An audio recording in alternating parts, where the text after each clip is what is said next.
Charlotte's Web by E.B.White. Chapter 1. Before Breakfast. "Where's Papa going with that axe?" said Fern to her mother as they were setting the table for breakfast. "Out to the hog house," replied Mrs. Arable. "Some pigs were born last night." "I don't see why he needs an axe," continued Fern, who was only 8. "Well," said her mother, "one of the pigs is a runt. It's very small and weak, and it will never amount to anything, so your father has decided to do away with it." "Do away with it!" shrieked Fern. "You mean kill it, just because it's smaller than the others?" Mrs. Arable put a pitcher of cream on the table. "Don't yell, Fern," she said. "Your father is right. The pig would probably die anyway." Fern pushed a chair out of the way and ran outdoors. The grass was wet and the earth smelled of springtime. Fern's sneakers were sopping by the time she caught up with her father. "Please don't kill it," she sobbed. "It's unfair." Mr. Arable stopped walking. "Fern," he said gently, "you will have to learn to control yourself." "Control myself!" yelled Fern. "This is a matter of life and death, and you're talking about controlling myself?" Tears ran down her cheeks, and she took hold of the axe and tried to pull it out of her father's hand. "Fern," said Mr. Arable, "I know more about raising a litter of pigs than you do. A weakling makes trouble. Now run along." "But it's unfair," cried Fern. "The pig couldn't help being born small, could it? If I had been very small at birth, would you have killed me?" Mr. Arable smiled. "Certainly not," he said, looking down at his daughter with love. "But this is different. A little girl is one thing. A little runty pig is another." "I see no difference," replied Fern, still hanging on to the axe. "This is the most terrible case of injustice I ever heard of." A queer look came over John Arable's face. He seemed almost ready to cry himself. "All right," he said. "You go back to the house, and I will bring the runt when I come in. I'll let you start it on a bottle, like a baby. Then you'll see what trouble a pig can be." When Mr. Arable returned to the house half an hour later, he carried a carton under his arm. Fern was upstairs changing her sneakers. The kitchen table was set for breakfast, and the room smelled of coffee, bacon, damp plaster, and wood smoke from the stove. "Put it on her chair," said Mrs. Arable. Mr. Arable set the carton down at Fern's place. Then he walked to the sink and washed his hands and dried them on the roller towel. Fern came slowly down the stairs. Her eyes were red from crying. As she approached her chair, the carton wobbled, and there was a scratching noise. Fern looked at her father. Then she lifted the lid of the carton. There inside, looking up at her, was the newborn pig. It was a white one. The morning light shone through its ears, turning them pink. "He's yours," said Mr. Arable, "saved from an untimely death, and may the good Lord forgive me for this foolishness." Fern couldn't take her eyes off the tiny pig. "Oh," she whispered, "oh, look at him. He's absolutely perfect." She closed the carton carefully. First she kissed her father, then she kissed her mother. Then she opened the lid again, lifted the pig out, and held it against her cheek. At this moment her brother Avery came into the room. Avery was 10. He was heavily armed, an air rifle in one hand, a wooden dagger in the other. "What's that?" he demanded. "What's Fern got?" "She's got a guest for breakfast," said Mrs. Arable. "Wash your hands and face, Avery." "Let's see it," said Avery, setting his gun down. "You call that miserable thing a pig? That's a fine specimen of a pig. It's no bigger than a white rat." "Wash up and eat your breakfast, Avery," said his mother. "The school bus will be along in half an hour." "Can I have a pig too, Pop?" asked Avery. "No, I only distribute pigs to early risers," said Mr. Arable. Fern was up at daylight, trying to rid the world of injustice. As a result, she now has a pig. A small one, to be sure, but nevertheless a pig. It just shows what can happen if a person gets out of bed promptly. Let's eat." But Fern couldn't eat until her pig had had a drink of milk. Mrs. Arable found a baby's nursing bottle and a rubber nipple. She poured warm milk into the bottle, fitted the nipple over the top, and handed it to Fern. "Give him his breakfast," she said. A minute later, Fern was seated on the floor in the corner of the kitchen with her infant between her knees, teaching it to suck from the bottle. The pig, although tiny, had a good appetite and caught on quickly. The school bus honked from the road. "Run!" commanded Mrs. Arable, taking the pig from Fern and slipping a doughnut into her hand. Avery grabbed his gun and another doughnut. The children ran out to the road and climbed into the bus. Fern took no notice of the others in the bus. She just sat and stared out of the window, thinking what a blissful world it was, and how lucky she was to have entire charge of a pig. By the time the bus reached school, Fern had named her pet, selecting the most beautiful name she could think of. "Its name is Wilbur," she whispered to herself. She was still thinking about the pig when the teacher said, "Fern, what is the capital of Pennsylvania?" "Wilbur," replied Fern dreamily. The pupils giggled. Fern blushed.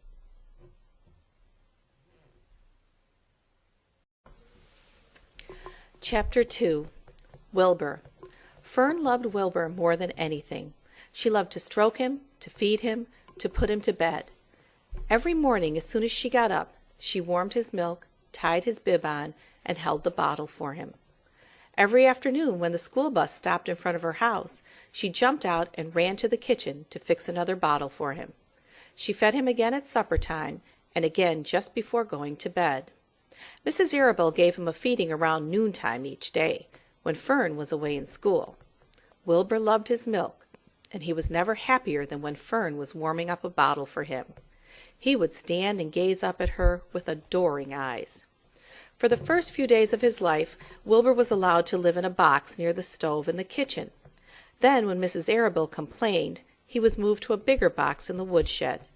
At 2 weeks of age, he was moved outdoors. It was apple blossom time, and the days were getting warmer. Mr. Arable fixed a small yard specially for Wilbur under an apple tree, and gave him a large wooden box full of straw with a doorway cut in it so he could walk in and out as he pleased. "Won't he be cold at night?" asked Fern. "No," said her father. "You watch and see what he does." Carrying a bottle of milk, Fern sat down under the apple tree inside the yard. Wilbur ran to her, and she held the bottle for him while he sucked. When he had finished the last drop, he grunted and walked sleepily into the box. Fern peered through the door. Wilbur was poking the straw with his snout. In a short time he had dug a tunnel in the straw. He crawled into the tunnel and disappeared from sight, completely covered with straw. Fern was enchanted. It relieved her mind to know that her baby would sleep covered up and would stay warm. Every morning after breakfast, Wilbur walked out to the road with Fern and waited with her till the bus came. She would wave goodbye to him, and he would stand and watch the bus until it vanished around a turn. While Fern was in school, Wilbur was shut up inside his yard. But as soon as she got home in the afternoon, she would take him out, and he would follow her around the place. If she went into the house, Wilbur went too. If she went upstairs, Wilbur would wait at the bottom step until she came down again. If she took her doll for a walk in the doll carriage, Wilbur followed along. Sometimes on these journeys, Wilbur would get tired, and Fern would pick him up and put him in the carriage alongside the doll.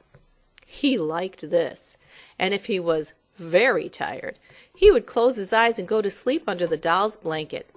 He looked cute when his eyes were closed, because his lashes were so long. The doll would close her eyes too, and Fern would wheel the carriage very slowly and smoothly so as not to wake her infants. One warm afternoon, Fern and Avery put on bathing suits and went down to the brook for a swim. Wilbur tagged along at Fern's heels. When she waded into the brook, Wilbur waded in with her. He found the water quite cold, too cold for his liking.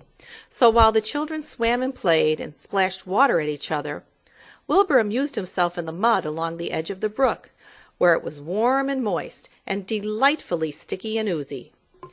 Every day was a happy day, and every night was peaceful. Wilbur was what farmers call a spring pig, which simply means that he was born in springtime. When he was 5 weeks old, Mr. Arable said he was now big enough to sell, and would have to be sold. Fern broke down and wept, But her father was firm about it. Wilbur's appetite had increased. He was beginning to eat scraps of food in addition to milk. Mr. Arable was not willing to provide for him any longer. He had already sold Wilbur's 10 brothers and sisters. "He's got to go, Fern," he said. "You have had your fun raising a baby pig, but Wilbur is not a baby any longer, and he has got to be sold." "Call up the Zuckermans," suggested Mrs. Arable to Fern. "Your Uncle Homer sometimes raises a pig, and if Wilbur goes there to live, you can walk down the road and visit him as often as you like." "How much money should I ask for him?" Fern wanted to know. "Well," said her father, "he's a runt. Tell your Uncle Homer you've got a pig you'll sell for $6, and see what he says." It was soon arranged. Fern phoned and got her Aunt Edith, and her Aunt Edith hollered for Uncle Homer, and Uncle Homer came in from the barn and talked to Fern. When he heard that the price was only $6, he said he would buy the pig. Next day Wilbur was taken from his house under the apple tree and went to live in a manure pile in the cellar of Zuckerman's barn.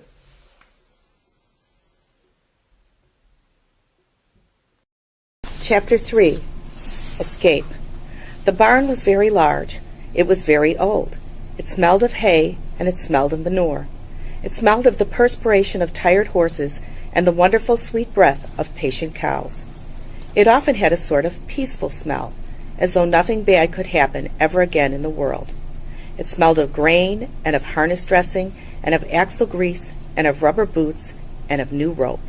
And whenever the cat was given a fish head to eat, the barn would smell of fish. But mostly it smelled of hay, for there was always hay in the great loft up overhead, and there was always hay being pitched down to the cows and the horses and the sheep. The barn was pleasantly warm in winter when the animals spent most of their time indoors, and it was pleasantly cool in summer when the big doors stood wide open to the breeze. The barn had stalls on the main floor for the work horses, tie-ups on the main floor for the cows, a sheepfold down below for the sheep, a pig pen down below for Wilbur, and it was full of all sorts of things that you find in barns: ladders, grindstones, pitchforks, monkey wrenches, scythes, lawnmowers, snow shovels, axe handles, milk pails, water buckets, empty grain sacks, and rusty rat traps. It was the kind of barn that swallows like to build their nests in. It was the kind of barn that children like to play in, and the whole thing was owned by Fern's uncle, Mr. Homer L. Zuckerman. Wilbur's new home was in the lower part of the barn, directly underneath the cows. Mr. Zuckerman knew that a manure pile is a good place to keep a young pig. Pigs need warmth, and it was warm and comfortable down there in the barn cellar on the south side. Fern came almost every day to visit him. She found an old milking stool that had been discarded, and she placed the stool in the sheepfold next to Wilbur's pen. Here she sat quietly during the long afternoons, thinking and listening and watching Wilbur. The sheep soon got to know her and trust her. So did the geese, who lived with the sheep. All the animals trusted her. She was so quiet and friendly. Mr. Zuckerman did not allow her to take Wilbur out, and he did not allow her to get into the pig pen. But he told Fern that she could sit on the stool and watch Wilbur as long as she wanted to. It made her happy just to be near the pig, and it made Wilbur happy to know that she was sitting there right outside his pen. But he never had any fun. No walks, no rides, no swims. One afternoon in June, when Wilbur was almost 2 months old, he wandered out into his small yard outside the barn. Fern had not arrived for her usual visit. Wilbur stood in the sun, feeling lonely and bored. "There's never anything to do around here," he thought. He walked slowly to his food trough and sniffed to see if anything had been overlooked at lunch. He found a small strip of potato skin and ate it. His back itched, so he leaned against the fence and rubbed against the boards. When he tired of this, he walked indoors, climbed to the top of the manure pile, and sat down. He didn't feel like going to sleep. He didn't feel like digging. He was tired of standing still, tired of lying down. "I'm less than 2 months old, and I'm tired of living," he said. He walked out to the yard again. "When I'm out here," he said, "there's no place to go but in. When I'm indoors, there's no place to go but out in the yard." "That's where you're wrong, my friend," said a voice. Wilbur looked through the fence and saw the goose standing there. "You don't have to stay in that Dirty little yard," said the goose, who talked rather fast. "One of the boards is loose. Push on it, push on it, and come on out." "What?" said Wilbur. "Say it slower." At the risk of repeating myself," said the goose, "I suggest that you come on out. It's wonderful out here." "Did you say a board was loose?" That I did," said the goose. Wilbur walked up to the fence and saw that the goose was right. One board was loose. He put his head down, shut his eyes, and pushed. The board gave way. In a minute he had squeezed through the fence and was standing in the long grass outside his yard. The goose chuckled. "How does it feel to be free?" she asked. "I like it," said Wilbur. "That is, I guess I like it." Actually, Wilbur felt queer to be outside his fence, with nothing between him and the big world. "Where do you think I'd better go?" Anywhere you like," said the goose. "Go down through the orchard, root up the sod, go down through the garden, dig up the radishes, root up everything, eat grass, look for corn, look for oats, run all over, skip and dance, jump and prance, go down through the orchard and stroll in the woods. The world is a wonderful place when you're young." "I can see that," replied Wilbur. He gave a jump in the air, twirled, ran a few steps, stopped, looked all around, sniffed the smells of afternoon, and then set off walking down through the orchard. Pausing in the shade of an apple tree, he put his strong snout into the ground and began pushing, digging, and rooting. He felt very happy. He had plowed up quite a piece of ground before anyone noticed him. Mrs. Zuckerman was the first to see him. She saw him from the kitchen window, and she immediately shouted for the men. "Homer!" she cried. "Pigs out! Lurvy! Pigs out! Homer! Lurvy! Pigs out! He's down there under the apple tree." "Now the trouble starts," thought Wilbur. "Now I'll catch it." The goose heard the racket, and she too started hollering. "Run, run, run, downhill! Make for the woods," she shouted to Wilbur. "They'll never catch you in the woods." The cocker spaniel heard the commotion, and he ran out from the barn to join the chase. Mr. Zuckerman heard, and he came out of the machine shed where he was mending a tool. Lurvy, the hired man, heard the noise and came up from the asparagus patch where he was pulling weeds. Everyone walked toward Wilbur, and Wilbur didn't know what to do. The woods seemed a long way off, and anyway, he had never been down there in the woods and wasn't sure he would like it. "Get around behind him, Lurvy," said Mr. Zuckerman, "and drive him toward the barn. Take it easy. Don't rush him. I'll go and get a bucket of slops." The news of Wilbur's escape spread rapidly among the animals on the place. Whenever any creature broke loose on Zuckerman's farm, the event was of great interest to the others. The goose shouted to the nearest cow that Wilbur was free, and soon all the cows knew. Then one of the cows told one of the sheep, and soon all the sheep knew. The lambs learned about it from their mothers. The horses in their stalls in the barn pricked up their ears when they heard the goose hollering, and soon the horses had caught on to what was happening. "Wilbur's out," they said. Every animal stirred and lifted its head, and became excited to know that one of his friends had got free and was no longer penned up or tied fast. Wilbur didn't know what to do or which way to run. It seemed as though everybody was after him. "If this is what it's like to be free," he thought, "I believe I'd rather be penned up in my own yard." The cocker spaniel was sneaking up on him from one side. Lurvy, the hired man, was sneaking up on him from the other side. Mrs. Zuckerman stood ready to head him off if he started for the garden, and now Mr. Zuckerman was coming down toward him carrying a pail. "This is really awful," thought Wilbur. "Why doesn't Fern come?" He began to cry. The goose took command and began to give orders. "Don't just stand there, Wilbur. Dodge about," cried the goose. "Skip around, run toward me, slip in and out, in and out, in and out. Make for the woods, twist and turn." The cocker spaniel sprang for Wilbur's hind leg. Wilbur jumped and ran. Lurvy reached out and grabbed. Mrs. Zuckerman screamed at Lurvy. The goose cheered for Wilbur. Wilbur dodged between Lurvy's legs. Lurvy missed Wilbur and grabbed the spaniel instead. Nicely done, cried the goose. Try it again. Run downhill, suggested the cows. Run toward me, yelled the gander. Run uphill, cried the sheep. Turn and twist, honked the goose. Jump and dance, said the rooster. Look out for Lurvy, called the cows. Look out for Zuckerman, yelled the gander. Watch out for the dog, screamed the sheep. Listen to me, screamed the goose. Poor Wilbur was dazed and frightened by this hullabaloo. He didn't like being the center of all this fuss. He tried to follow the instructions his friends were giving him, but he couldn't run downhill and uphill at the same time, and he couldn't turn and twist when he was jumping and dancing, and he was crying so hard he could barely see anything that was happening. After all, Wilbur was a very young pig, not much more than a baby, really. He wished Fern were there to take him in her arms and comfort him. When he looked up and saw Mr. Zuckerman standing quite close to him, holding a pail of warm slops, he felt relieved. He lifted his nose and sniffed.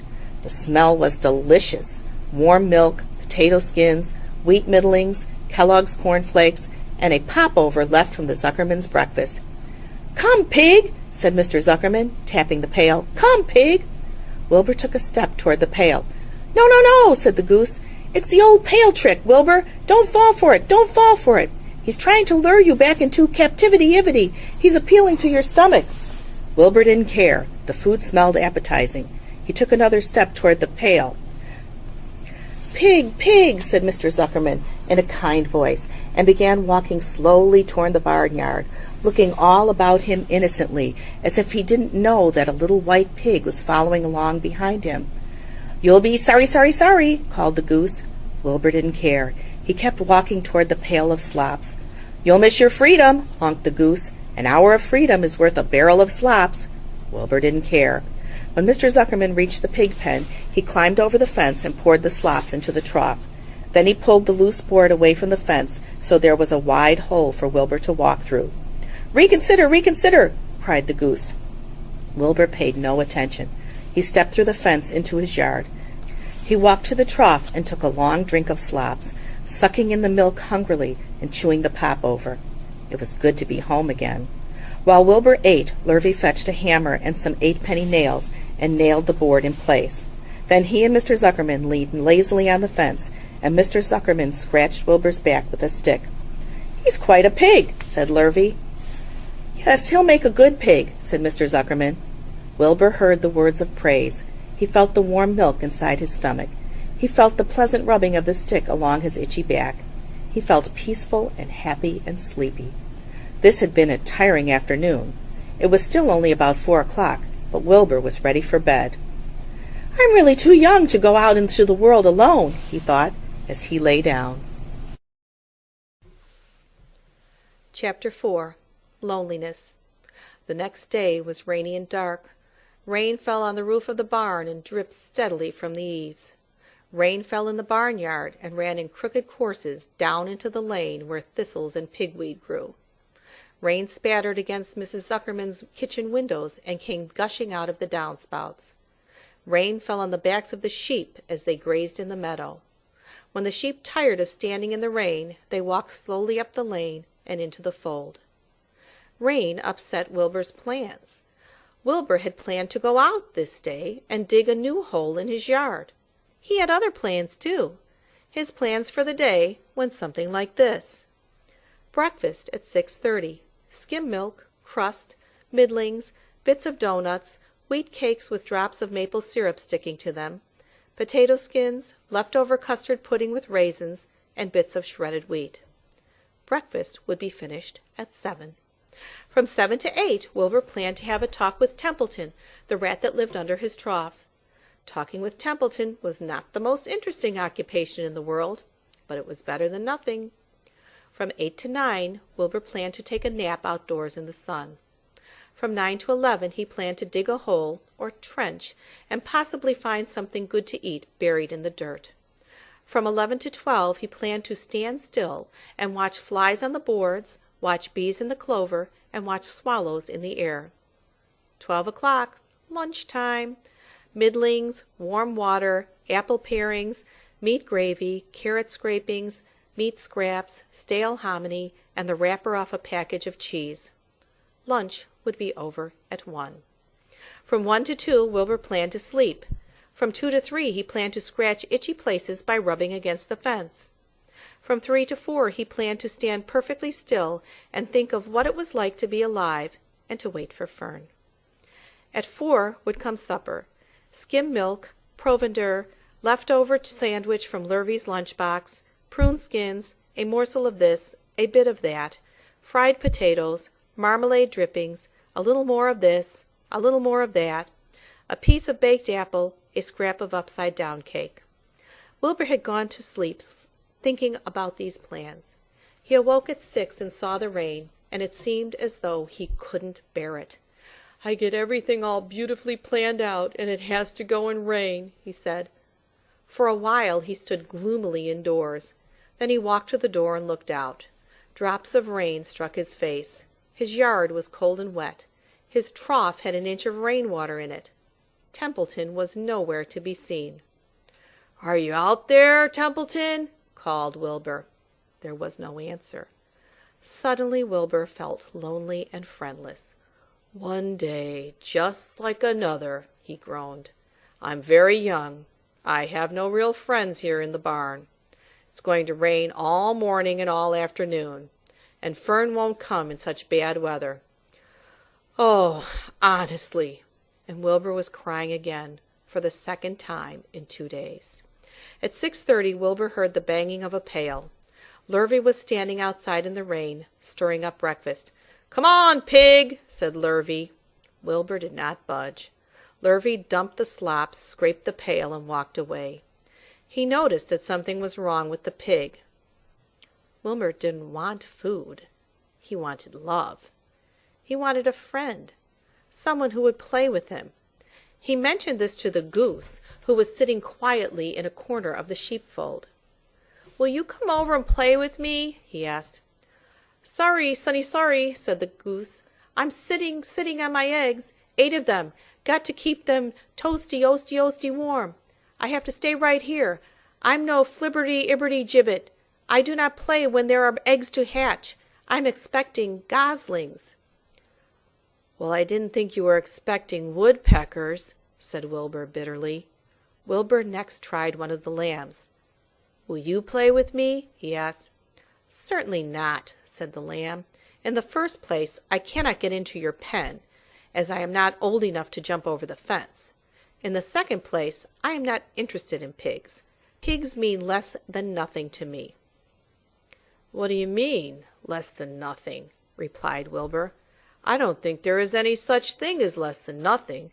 Nothing is absolutely the limit of nothingness. It's the lowest you can go. It's the end of the line. How can something be less than nothing? If there were something that was less than nothing, then nothing would not be nothing. It would be something, even though it's just a very little bit of something. But if nothing is nothing, then nothing has nothing that is less than it is."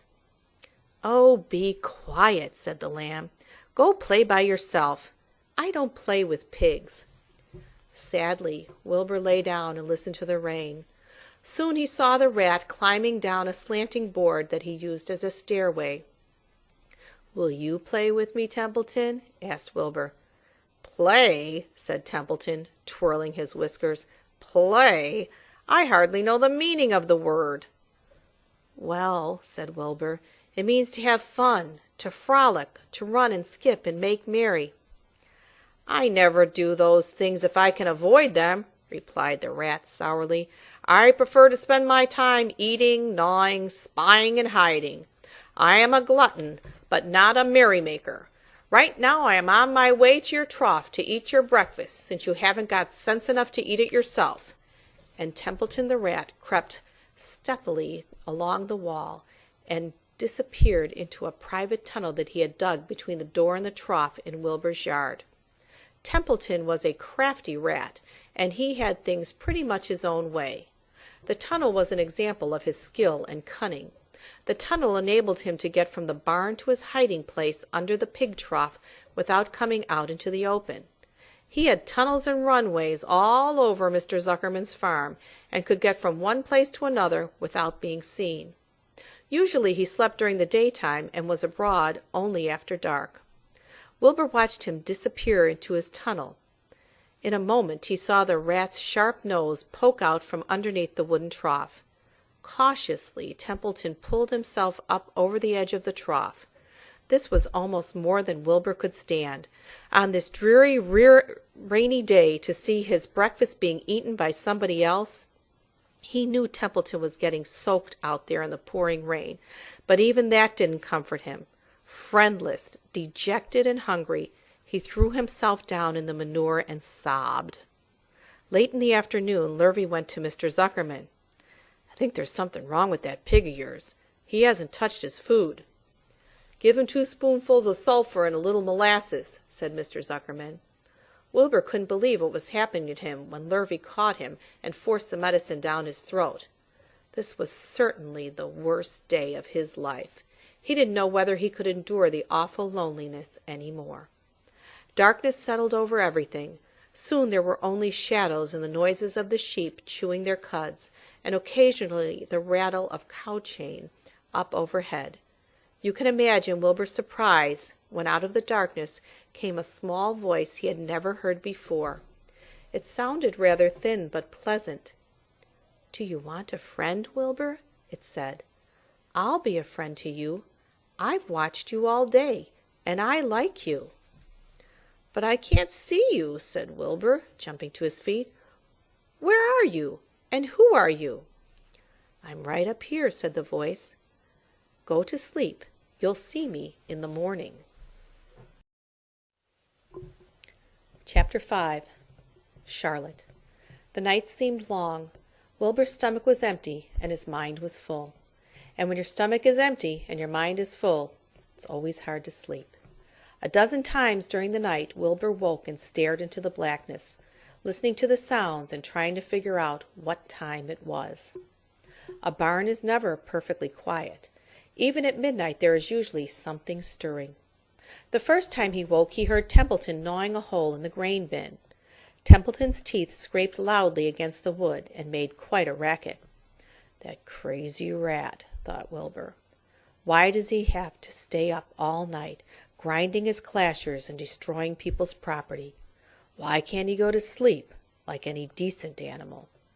The second time Wilbur woke he heard the goose turning on her nest and chuckling to herself. "What time is it?" whispered Wilbur to the goose.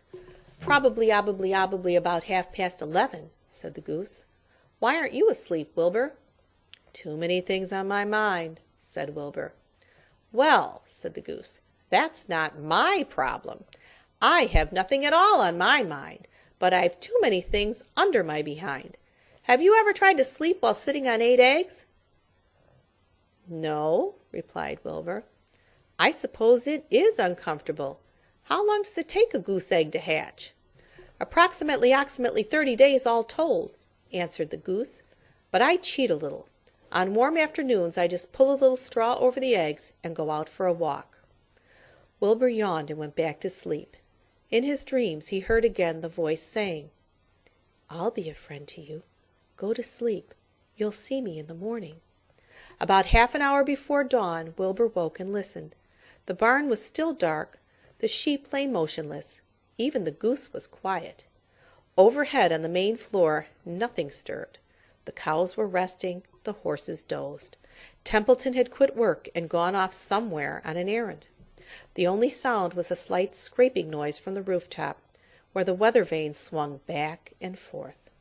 Wilbur loved the barn when it was like this, calm and quiet, waiting for light. "Day is almost here," he thought. Through a small window a faint gleam appeared. One by one the stars went out. Wilbur could see the goose a few feet away. She sat with head tucked under a wing. Then he could see the sheep and the lambs. The sky lightened.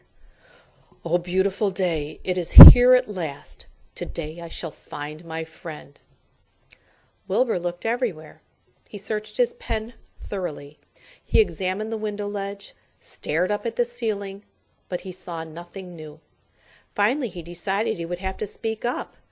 He hated to break the lovely stillness of dawn by using his voice, but he couldn't think of any other way to locate the mysterious new friend who was nowhere to be seen. So Wilbur cleared his throat. "Attention, please," he said in a loud, firm voice. "Will the party who addressed me at bedtime last night kindly make himself or herself known by giving an appropriate sign or signal?" Wilbur paused and listened. All the other animals lifted their heads and stared at him. Wilbur blushed, but he was determined to get in touch with his unknown friend. "Attention, please," he said. I will repeat the message. Will the party who addressed me at bedtime last night kindly speak up? Please tell me where you are, if you are my friend." The sheep looked at each other in disgust. "Stop your nonsense, Wilbur," said the oldest sheep. "If you have a new friend here, you are probably disturbing his rest, and the quickest way to spoil a friendship is to wake someone up in the morning before he is ready. How can you be sure your friend is an early riser?" "I beg everyone's pardon," whispered Wilbur. "I didn't mean to be objectionable." He lay down meekly in the manure, facing the door. He did not know it, but his friend was very near. And the old sheep was right. The friend was still asleep. Soon Lurvy appeared with slops for breakfast. Wilbur rushed out, ate everything in a hurry, and licked the trough. The sheep moved off down the lane. The gander waddled along behind them, pulling grass. And then, just as Wilbur was settling down for his morning nap, he heard again the thin voice that had addressed him the night before. "Salutations," said the voice. Wilbur jumped to his feet. "What?" he cried. "Salutations," repeated the voice. "What are they, and where are you?" screamed Wilbur.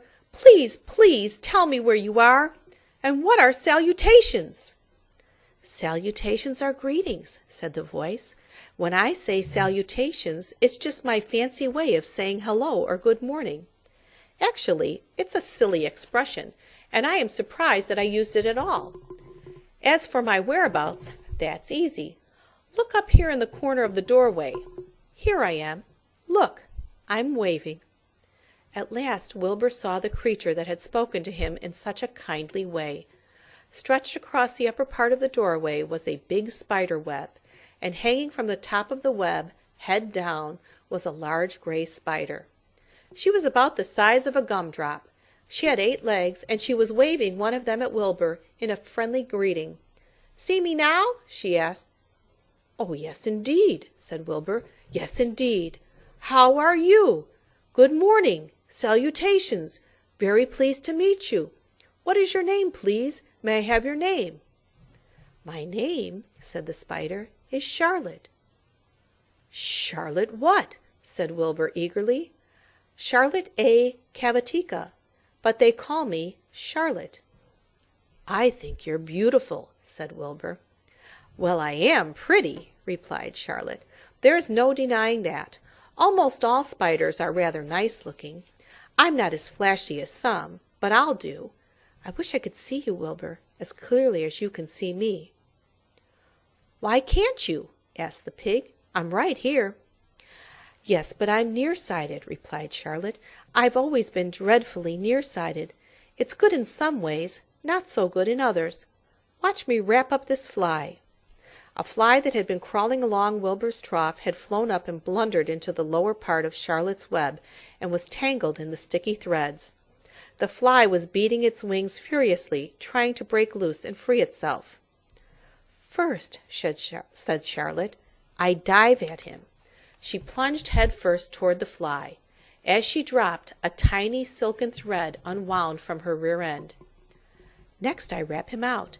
She grabbed the fly, threw a few jets of silk around it, and rolled it over and over, wrapping it so it couldn't move. Wilbur watched in horror. He could hardly believe what he was seeing, and although he detested flies, he was sorry for this one. "There," said Charlotte. "Now I knock him out so he'll be more comfortable." She bit the fly. "He can't feel a thing," she remarked. "He'll make a perfect breakfast for me." "You mean you eat flies?" gasped Wilbur. "Certainly. Flies, bugs, grasshoppers, choice beetles, moths, butterflies, tasty cockroaches, gnats, midges, daddy-long-legs, centipedes, mosquitoes, crickets, anything that is careless enough to get caught in my web. I have to live, don't I?" "Why, yes, of course," said Wilbur. "Do they taste good?" "Delicious. Of course I don't really eat them. I drink them, drink their blood." "I love blood," said Charlotte, and her pleasant thin voice grew even thinner and more pleasant. "Don't say that," groaned Wilbur. "Please don't say things like that." "Why not? It's true, and I have to say what is true. I am not entirely happy about my diet of flies and bugs, but it's the way I'm made. A spider has to pick up a living somehow or other, and I happen to be a trapper. I just naturally build a web and trap flies and other insects. My mother was a trapper before me. Her mother was a trapper before her. All our family have been trappers. Way back for thousands and thousands of years, we spiders have been laying for flies and bugs." "It's a miserable inheritance," said Wilbur gloomily. He was sad because his new friend was so bloodthirsty. "Yes, it is," agreed Charlotte, "but I can't help it. I don't know how the first spider in the early days of the world happened to think up this fancy idea of spinning a web, but she did, and it was clever of her, too. And since then, all of us spiders have had to work the same trick. It's not a bad pitch on the whole." "It's cruel," replied Wilbur, who did not intend to be argued out of his position. "Well, you can't talk," said Charlotte. "You have your meals brought to you in a pail. Nobody feeds me. I have to get my own living. I live by my wits. I have to be sharp and clever, lest I go hungry. I have to think things out, catch what I can, take what comes. And it just so happens, my friend, that what comes is flies and insects and bugs. And furthermore," said Charlotte, shaking one of her legs, "do you realize that if I didn't catch bugs and eat them, bugs would increase and multiply and get so numerous that they'd destroy the earth, wipe out everything?" "Really?" said Wilbur. "I wouldn't want that to happen. Perhaps your web is a good thing after all." The goose had been listening to this conversation and chuckling to herself. "There are a lot of things Wilbur doesn't know about life," she thought. "He's really a very innocent little pig. He doesn't even know what's going to happen to him around Christmas time. He has no idea that Mr. Zuckerman and Lurvy are plotting to kill him." And the goose raised herself a bit and poked her eggs a little further under her so that they would receive the full heat from her warm body and soft feathers. Charlotte stood quietly over the fly, preparing to eat it. Wilbur lay down and closed his eyes. He was tired from his wakeful night and from the excitement of meeting someone for the first time. A breeze brought him the smell of clover, the sweet-smelling world beyond his fence. "Well," he thought, "I've got a new friend, all right. But what a gamble friendship is! Charlotte is fierce, brutal, scheming, bloodthirsty, everything I don't like. How can I learn to like her, even though she is pretty and, of course, clever?" Wilbur was merely suffering the doubts and fears that often go with finding a new friend. In good time he was to discover that he was mistaken about Charlotte. Underneath her rather bold and cruel exterior, she had a kind heart, and she was to prove loyal and true to the very end.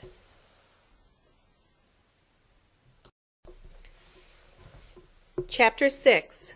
Summer Days. The early summer days on a farm are the happiest and fairest days of the year.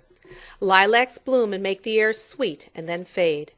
Apple blossoms come with the lilacs, and the bees visit around among the apple trees. The days grow warm and soft. School ends, and children have time to play and to fish for trouts in the brook. Avery often brought a trout home in his pocket, warm and stiff and ready to be fried for supper. Now that school was over, Fern visited the barn almost every day to sit quietly on her stool. The animals treated her as an equal. The sheep lay calmly at her feet. Around the 1st of July the work horses were hitched to the mowing machine, and Mr. Zuckerman climbed into the seat and drove into the field. All morning you could hear the rattle of the machine as it went round and round, while the tall grass fell down behind the cutter bar in long green swaths. Next day, if there was no thunder shower, all hands would help rake and pitch and load, and the hay would be hauled to the barn in the high hay wagon, with Fern and Avery riding at the top of the load. Then the hay would be hoisted, sweet and warm, into the big loft, until the whole barn seemed like a wonderful bed of timothy and clover. It was fine to jump in, and perfect to hide in, and sometimes Avery would find a little grass snake in the hay, and would add it to the other things in his pocket. Early summer days are a jubilee time for birds. In the fields, around the house, in the barn, in the woods, in the swamp, everywhere love and songs and nests and eggs. From the edge of the woods, the white-throated sparrow, which must come all the way from Boston, calls, "Oh, Peabody, Peabody, Peabody." On an apple bough, the phoebe teeters and wags its tail and says, "Phoebe, Phoebe." The song sparrow, who knows how brief and lovely life is, says, "Sweet, sweet, sweet interlude, sweet, sweet, sweet interlude." If you enter the barn, the swallows swoop down from their nests and scold. "Cheeky, cheeky," they say. In early summer there are plenty of things for a child to eat and drink and suck and chew. Dandelion stems are full of milk. Clover heads are loaded with nectar. The frigid air is full of ice-cold drinks. Everywhere you look is life. Even the little ball of spit on the weed stalk, if you poke it apart, has a green worm inside it.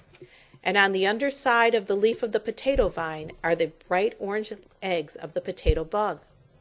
It was on a day in early summer that the goose eggs hatched.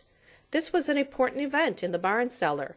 Fern was there, sitting on her stool, when it happened. Except for the goose herself, Charlotte was the first to know that the goslings had at last arrived. The goose knew a day in advance that they were coming. She could hear their weak voices calling from inside the egg. She knew that they were in a desperately cramped position inside the shell and were most anxious to break through and get out. So she sat quite still and talked less than usual. When the first gosling poked its gray-green head through the goose's feathers and looked around, Charlotte spied it and made the announcement. "I am sure," she said, "that every one of us here will be gratified to learn that after 4 weeks of unremitting effort and patience on the part of our friend the goose, she now has something to show for it. The goslings have arrived. May I offer my sincere congratulations?" "Thank you, thank you, thank you," said the goose, nodding and bowing shamelessly. "Thank you," said the gander. "Congratulations!" shouted Wilbur. "How many goslings are there? I can only see one." "There are 7," said the goose. "Fine," said Charlotte. 7 is a lucky number." "Luck had nothing to do with this," said the goose. "It was good management and hard work." At this point Templeton showed his nose from his hiding place under Wilbur's trough. He glanced at Fern, then crept cautiously toward the goose, keeping close to the wall. Everyone watched him, for he was not well liked, not trusted. "Look," he began in his sharp voice, "you say you have 7 goslings. There were 8 eggs. What happened to the other egg? Why didn't it hatch?" "It's a dud, I guess," said the goose. "What are you going to do with it?" continued Templeton, his little round beady eyes fixed on the goose. "You can have it," replied the goose. "Roll it away and add it to that nasty collection of yours." Templeton had a habit of picking up unusual objects around the farm and storing them in his home. He saved everything.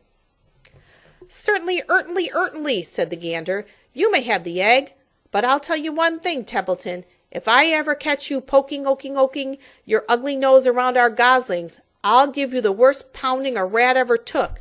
And the gander opened his strong wings and beat the air with them to show his power. He was strong and brave, but the truth is, both the goose and the gander were worried about Templeton, and with good reason. The rat had no morals, no conscience, no scruples, no consideration, no decency, no milk of rodent kindness, no compunctions, no higher feeling, no friendliness, no nothing. He would kill a gosling if he could get away with it. The goose knew that. Everybody knew that. With her broad bill, the goose pushed the unhatched egg out of the nest, and the entire company watched in disgust while the rat rolled it away. Even Wilbur, who could eat almost anything, was appalled. "Imagine wanting a junky old rotten egg," he muttered. "A rat is a rat," said Charlotte. She laughed a tinkling little laugh. "But, my friends, if that ancient egg ever breaks, this barn will be untenable." "What's that mean?" asked Wilbur. "It means nobody will be able to live here on account of the smell. A rotten egg is a regular stink bomb." "I won't break it," snarled Templeton. "I know what I'm doing. I handle stuff like this all the time." He disappeared into his tunnel, pushing the goose egg in front of him. He pushed and nudged till he succeeded in rolling it to his lair under the trough.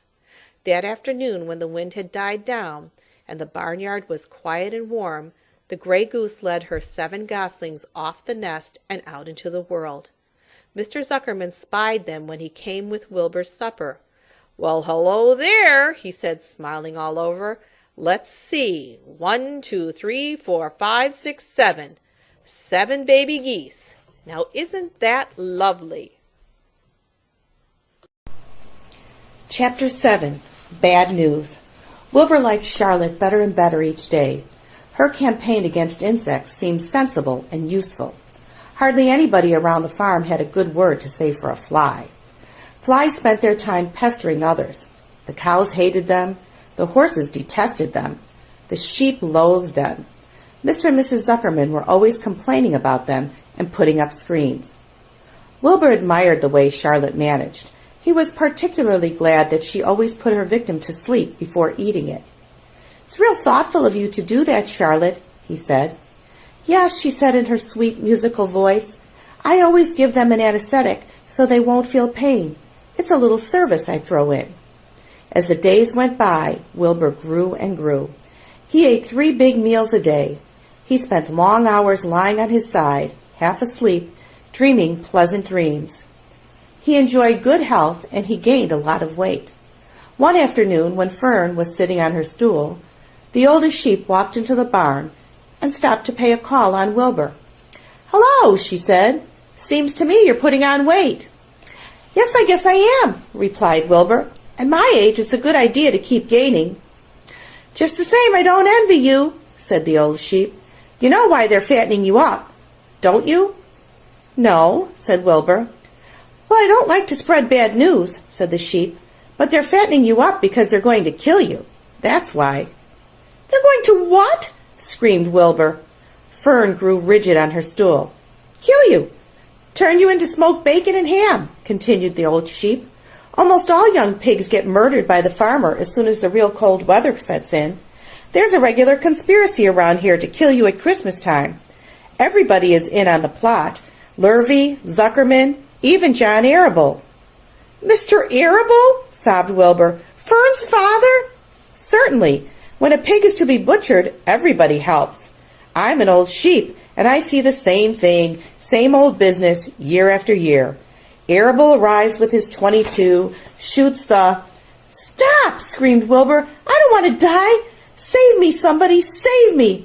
Fern was about to jump up when a voice was heard. "Be quiet, Wilbur," said Charlotte, who had been listening to this awful conversation. "I can't be quiet," screamed Wilbur, racing up and down. "I don't want to be killed. I don't want to die. Is it true what the old sheep says, Charlotte? Is it true they are going to kill me when the cold weather comes?" "Well," said the spider, plucking thoughtfully at her web, "the old sheep has been around this barn a long time. She has seen many a spring pig come and go. If she says they plan to kill you, I'm sure it's true. It's also the dirtiest trick I ever heard of. What people don't think of." Wilbur burst into tears. "I don't want to die," he moaned. "I want to stay alive, right here in my comfortable manure pile with all my friends. I want to breathe the beautiful air and lie in the beautiful sun." "You're certainly making a beautiful noise," snapped the old sheep. "I don't want to die," screamed Wilbur, throwing himself to the ground. "You shall not die," said Charlotte briskly. "What? Really?" cried Wilbur. "Who's going to save me?" "I am," said Charlotte. "How?" asked Wilbur. "That remains to be seen, but I am going to save you, and I want you to quiet down immediately. You're carrying on in a childish way. Stop your crying. I can't stand hysterics." Chapter 8. A Talk at Home. On Sunday morning, Mr. and Mrs. Arable and Fern were sitting at breakfast in the kitchen. Avery had finished and was upstairs looking for his slingshot. "Did you know that Uncle Homer's goslings had hatched?" asked Fern. "How many?" asked Mr. Arable. "7," replied Fern. "There were 8 eggs, but 1 egg didn't hatch, and the goose told Templeton she didn't want it any more, so he took it away." "The goose did what?" asked Mrs. Arable, gazing at her daughter with a queer, worried look. "Told Templeton she didn't want the egg any more," repeated Fern. "Who is Templeton?" asked Mrs. Arable. "He's the rat," replied Fern. "None of us like him much." "Who's us?" asked Mr. Arable. "Oh, everybody in the barn cellar. Wilbur and the sheep and the lambs and the goose and the gander and the goslings and Charlotte and me." "Charlotte?" said Mrs. Arable. "Who's Charlotte?" "She's Wilbur's best friend. She's terribly clever." "What does she look like?" asked Mrs. Arable. "Well," said Fern thoughtfully, "she has 8 legs. All spiders do, I guess." "Charlotte is a spider?" asked Fern's mother. Fern nodded. "A big gray one. She has a web across the top of Wilbur's doorway. She catches flies and sucks their blood. Wilbur adores her." "Does he really?" said Mrs. Arable rather vaguely. She was staring at Fern with a worried expression on her face. "Oh, yes, Wilbur adores Charlotte," said Fern. "Do you know what Charlotte said when the goslings hatched?" "I haven't the faintest idea," said Mr. Arable. "Tell us." "Well, when the first gosling stuck its head out from under the goose, I was sitting on my stool in the corner, and Charlotte was on her web. She made a speech. She said, 'I'm sure that every one of us here in the barn cellar will be gratified to learn that after 4 weeks of unremitting effort and patience on the part of the goose, she now has something to show for it.' Don't you think that was a pleasant thing for her to say?" "Yes, I do," said Mrs. Arable. "And now, Fern, it's time to get ready for Sunday school, and tell Avery to get ready. And this afternoon you can tell me more about what goes on in Uncle Homer's barn. Aren't you spending quite a lot of time there? You go there almost every afternoon, don't you?" "I like it there," replied Fern. She wiped her mouth and ran upstairs. After she left the room, Mrs. Arable spoke in a low voice to her husband.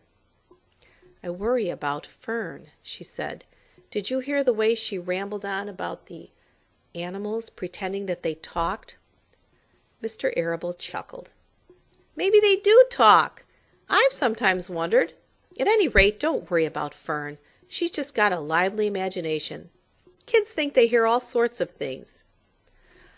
"Just the same, I do worry about her," replied Mrs. Arable.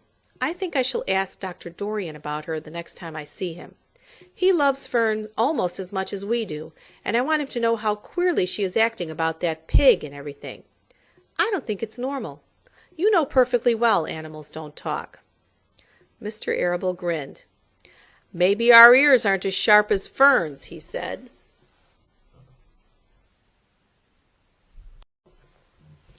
Chapter 9. Wilbur's Boast. A spider's web is stronger than it looks. Although it is made of thin, delicate strands, the web is not easily broken. However, a web gets torn every day by the insects that kick around in it, and a spider must rebuild it when it gets full of holes. Charlotte liked to do her weaving during the late afternoon, and Fern liked to sit nearby and watch. One afternoon she heard a most interesting conversation and witnessed a strange event. "You have awfully hairy legs, Charlotte," said Wilbur, as the spider busily worked at her task.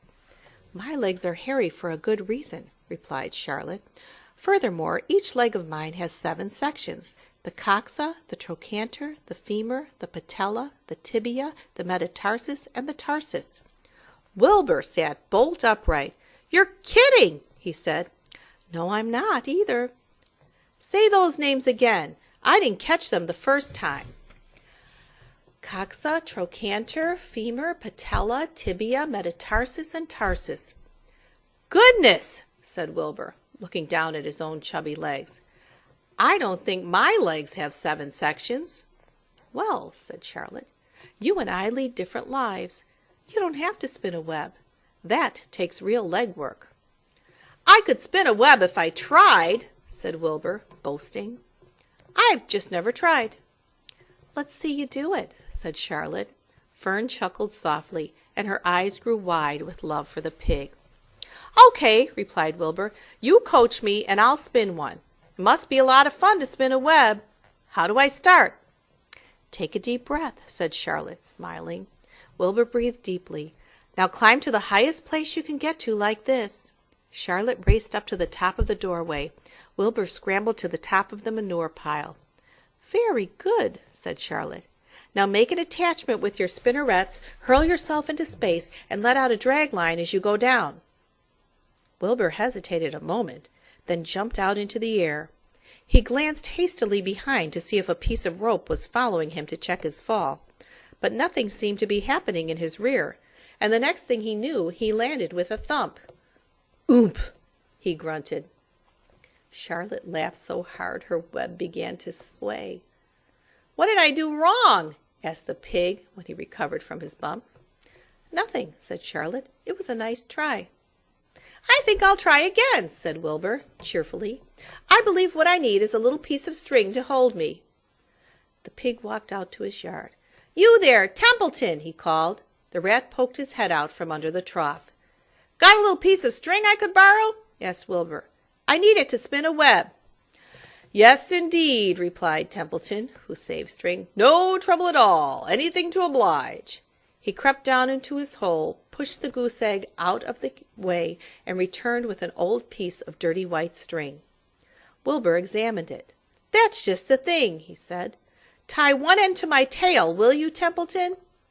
Wilbur crouched low with his thin curly tail toward the rat. Templeton seized the string, passed it around the end of the pig's tail, and tied 2 half hitches. Charlotte watched in delight. Like Fern, she was truly fond of Wilbur, whose smelly pen and stale food attracted the flies that she needed, and she was proud to see that he was not a quitter and was willing to try again to spin a web. While the rat and the spider and the little girl watched, Wilbur climbed again to the top of the manure pile, full of energy and hope. "Everybody watch!" he cried, and summoning all his strength, he threw himself into the air, head first. The string trailed behind him. But as he had neglected to fasten the other end to anything, it didn't really do any good, and Wilbur landed with a thud, crushed and hurt. Tears came to his eyes. Templeton grinned. Charlotte just sat quietly. After a bit she spoke. "You can't spin a web, Wilbur, and I advise you to put the idea out of your mind. You lack 2 things needed for spinning a web." "What are they?" asked Wilbur sadly. "You lack a set of spinnerets, and you lack know-how. But cheer up, you don't need a web. Zuckerman supplies you with 3 big meals a day. Why should you worry about trapping food?" Wilbur sighed. "You're ever so much cleverer and brighter than I am, Charlotte. I guess I was just trying to show off." "Serves me right." Templeton untied his string and took it back to his home. Charlotte returned to her weaving. "You needn't feel too badly, Wilbur. Not many creatures can spin webs. Even men aren't as good as spiders, although they think they're pretty good. And they'll try anything. Did you ever hear of the Queensboro Bridge?" Wilbur shook his head. "Is it a web?" "Sort of," replied Charlotte. "But do you know how long it took men to build it? 8 whole years. My goodness, I would have starved to death waiting that long. I can make a web in a single evening." "What do people catch in the Queensboro Bridge? Bugs?" asked Wilbur. "No," said Charlotte. "They don't catch anything. They just keep trotting back and forth across the bridge, thinking there is something better on the other side. If they'd hang head down at the top of the thing and wait quietly, maybe something good would come along. But no, with men it's rush, rush, rush every minute. I'm glad I'm a sedentary spider." "What does sedentary mean?" asked Wilbur. "Means I sit still a good part of the time and don't go wandering all over creation. I know a good thing when I see it, and my web is a good thing. I stay put and wait for what comes. Gives me a chance to think." "Well, I'm sort of sedentary myself, I guess," said the pig. "I have to hang around here whether I want to or not. You know where I'd really like to be this evening?" Where? In a forest, looking for beech nuts and truffles and delectable roots, pushing leaves aside with my wonderful strong nose, searching and sniffing along the ground, smelling, smelling, smelling. You smell just the way you are, remarked a lamb who had just walked in. I can smell you from here. You're the smelliest creature in the place. Wilbur hung his head. His eyes grew wet with tears. Charlotte noticed his embarrassment, and she spoke sharply to the lamb. Let Wilbur alone, she said. He has a perfect right to smell, considering his surroundings. You're no bundle of sweet peas yourself. Furthermore, you are interrupting a very pleasant conversation.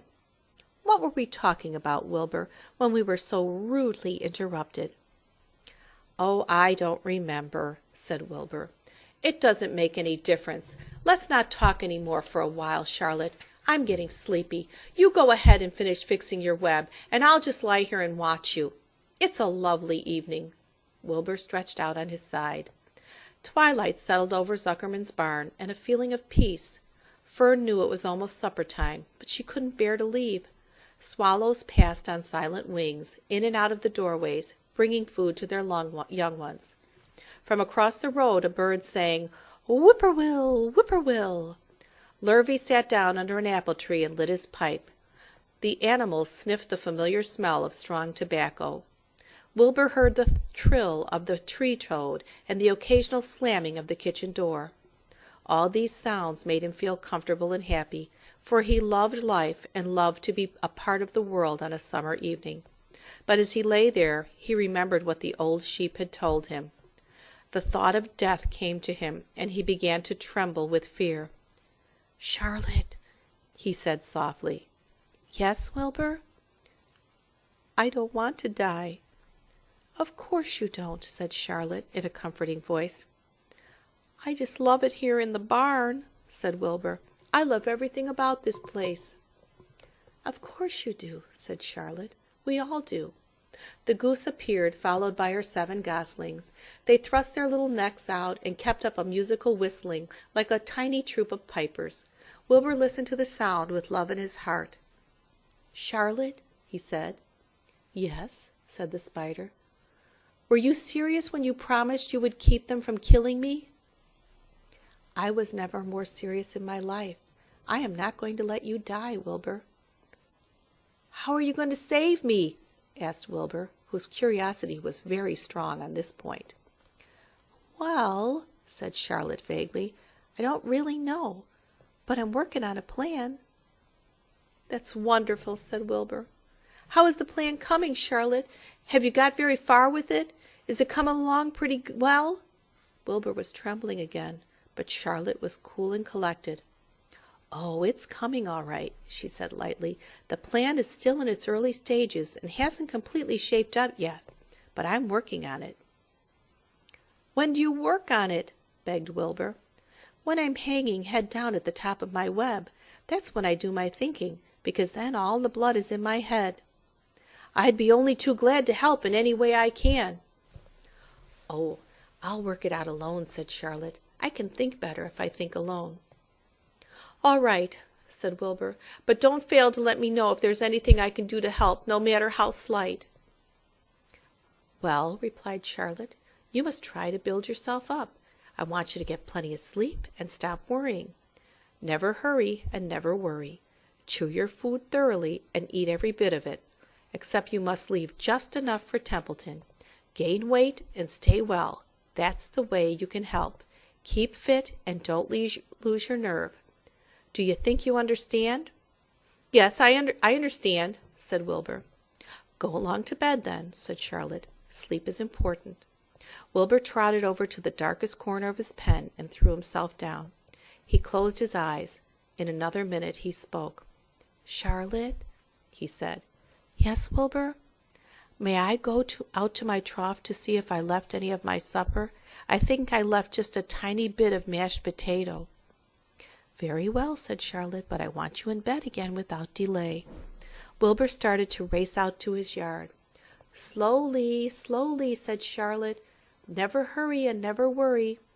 Wilbur checked himself and crept slowly to his trough. He found a bit of potato, chewed it carefully, swallowed it, and walked back to bed. He closed his eyes and was silent for a while. "Charlotte," he said in a whisper. "Yes?" "May I get a drink of milk? I think there are a few drops of milk left in my trough." "No, the trough is dry, and I want you to go to sleep. No more talking. Close your eyes and go to sleep." Wilbur shut his eyes. Fern got up from her stool and started for home, her mind full of everything she had seen and heard. "Good night, Charlotte," said Wilbur. "Good night, Wilbur." There was a pause. "Good night, Charlotte." "Good night, Wilbur." "Good night." "Good night." Chapter 10. An Explosion. Day after day the spider waited, head down, for an idea to come to her. Hour by hour she sat motionless, deep in thought. Having promised Wilbur that she would save his life, she was determined to keep her promise.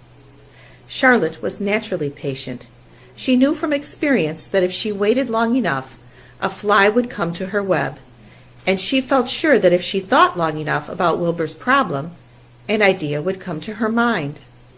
Finally, one morning toward the middle of July, the idea came. "Why, how perfectly simple," she said to herself. "The way to save Wilbur's life is to play a trick on Zuckerman. If I can fool a bug," thought Charlotte, "I can surely fool a man. People are not as smart as bugs."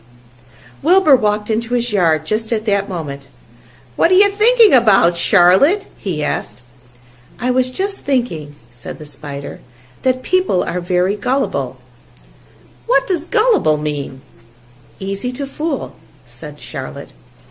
"That's a mercy," replied Wilbur, and he lay down in the shade of his fence and went fast asleep. The spider, however, stayed wide awake, gazing affectionately at him and making plans for his future.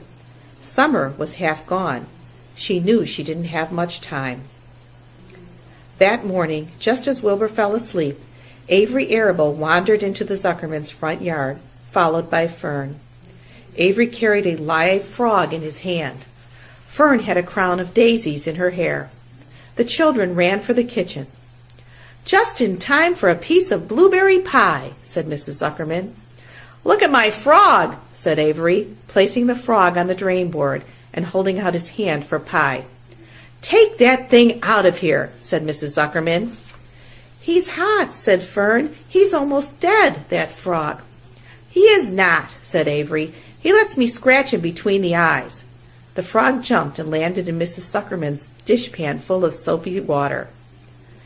"You're getting your pie on you," said Fern. "Can I look for eggs in the hen house, Aunt Edith?" "Run outdoors, both of you, and don't bother the hens."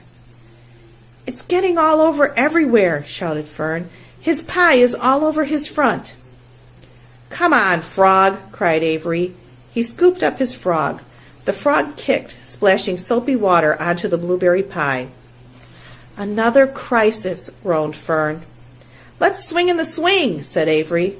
The children ran to the barn. Mr. Zuckerman had the best swing in the county. It was a single long piece of heavy rope tied to the beam over the north doorway. At the bottom end of the rope was a fat knot to sit on. It was arranged so that you could swing without being pushed. You climbed a ladder to the hayloft. Then, holding the rope, you stood at the edge and looked down, and were scared and dizzy. Then you straddled the knot so that it acted as a seat. Then you got up all your nerve, took a deep breath, and jumped. For a second you seemed to be falling to the barn floor far below. But then suddenly the rope would begin to catch you, and you would sail through the barn door, going a mile a minute, with the wind whistling in your eyes and ears and hair. Then you would zoom upward into the sky and look up at the clouds, and the rope would twist, and you would twist and turn with the rope. Then you would drop down, down, down out of the sky and come sailing back into the barn, almost into the hayloft, then sail out again, not quite so far this time, then in again, not quite so high, then out again, then in again, then out, then in, and then you jump off and fall down and let somebody else try it. Mothers for miles around worried about Zuckerman's swing. They feared some child would fall off, but no child ever did. Children almost always hang on to things tighter than their parents think they will. Avery put the frog in his pocket and climbed to the hayloft. "The last time I swang this swing, I almost crashed into a barn swallow," he yelled. "Take that frog out," ordered Fern. Avery straddled the rope and jumped. He sailed out through the door, frog and all, and into the sky, frog and all. Then he sailed back into the barn. "Your tongue is purple," screamed Fern. "So is yours," cried Avery, sailing out again with the frog. "I have hay inside my dress. It itches," called Fern. "Scratch it," yelled Avery as he sailed back. "It's my turn," said Fern. "Jump off." "Fern's got the itch," sang Avery. When he jumped off, he threw the swing up to his sister. She shut her eyes tight and jumped. She felt the dizzy drop, then the supporting lift of the swing. When she opened her eyes, she was looking up into the blue sky and was about to fly back through the door. They took turns for an hour. When the children grew tired of swinging, they went down toward the pasture and picked wild raspberries and ate them. Their tongues turned from purple to red. Fern bit into a raspberry that had a bad-tasting bug inside it and got discouraged. Avery found an empty candy box and put his frog in it.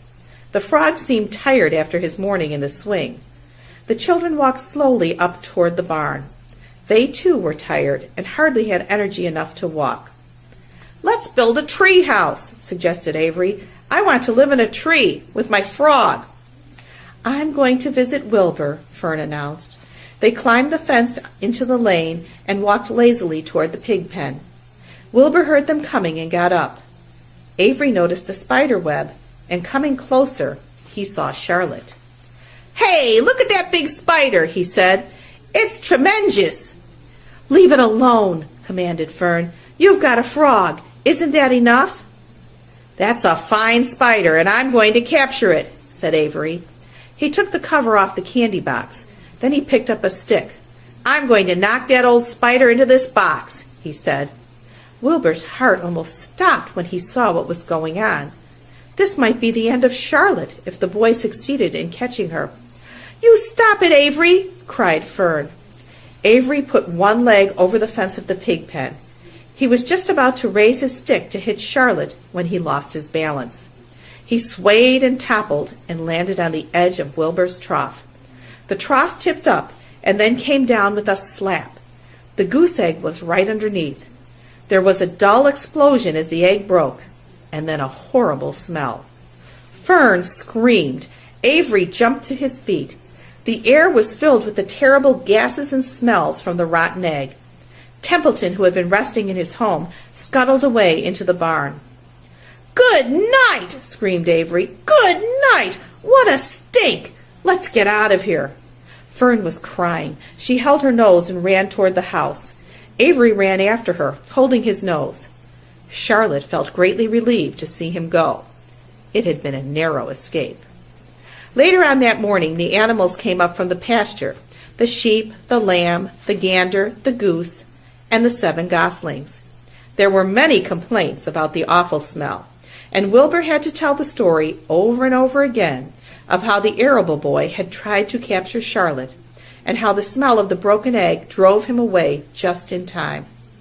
"It was that rotten goose egg that saved Charlotte's life," said Wilbur. The goose was proud of her share in the adventure. "I'm delighted that the egg never hatched," she gabbled. Templeton, of course, was miserable over the loss of his beloved egg, but he couldn't resist boasting. "It pays to save things," he said in his surly voice. "A rat never knows when something is going to come in handy. I never throw anything away." "Well," said one of the lambs, "this whole business is all well and good for Charlotte, but what about the rest of us? The smell is unbearable. Who wants to live in a barn that is perfumed with rotten egg?" "Don't worry, you'll get used to it," said Templeton. He sat up and pulled wisely at his long whiskers, then crept away to pay a visit to the dump. When Lurvy showed up at lunchtime carrying a pail of food for Wilbur, He stopped short a few paces from the pig pen. He sniffed the air and made a face. "What in thunder?" he said. Setting the pail down, he picked up the stick that Avery had dropped and pried the trough up. "Rats," he said. "Phew! I might have known a rat would make a nest under this trough. How I hate a rat." And Lurvy dragged Wilbur's trough across the yard and kicked some dirt into the rat's nest, burying the broken egg and all Templeton's other possessions. Then he picked up the pail. Wilbur stood in the trough, drooling with hunger. Lurvy poured. The slops ran creamily down around the pig's eyes and ears. Wilbur grunted. He gulped and sucked and gulped, making swishing and swooshing noises, anxious to get everything at once. It was a delicious meal. Skim milk, wheat middlings, leftover pancakes, half a donut, the rind of a summer squash, 2 pieces of stale toast, a third of a ginger snap, a fish tail, 1 orange peel, several noodles from a noodle soup, the scum off a cup of cocoa, an ancient jelly roll, a strip of paper from the lining of the garbage pail, and a spoonful of raspberry jello. Wilbur ate heartily. He planned to leave half a noodle and a few drops of milk for Templeton. Then he remembered that the rat had been useful in saving Charlotte's life, and that Charlotte was trying to save his life. So he left a whole noodle instead of a half. Now that the broken egg was buried, the air cleared and the barn smelled good again. The afternoon passed and evening came. Shadows lengthened. The cool and kindly breath of evening entered through doors and windows. Astride her web, Charlotte sat moodily, eating a horsefly and thinking about the future. After a while, she bestirred herself. She descended to the center of the web, and there she began to cut some of her lines. She worked slowly but steadily, while the other creatures drowsed. None of the others, not even the goose, noticed that she was at work.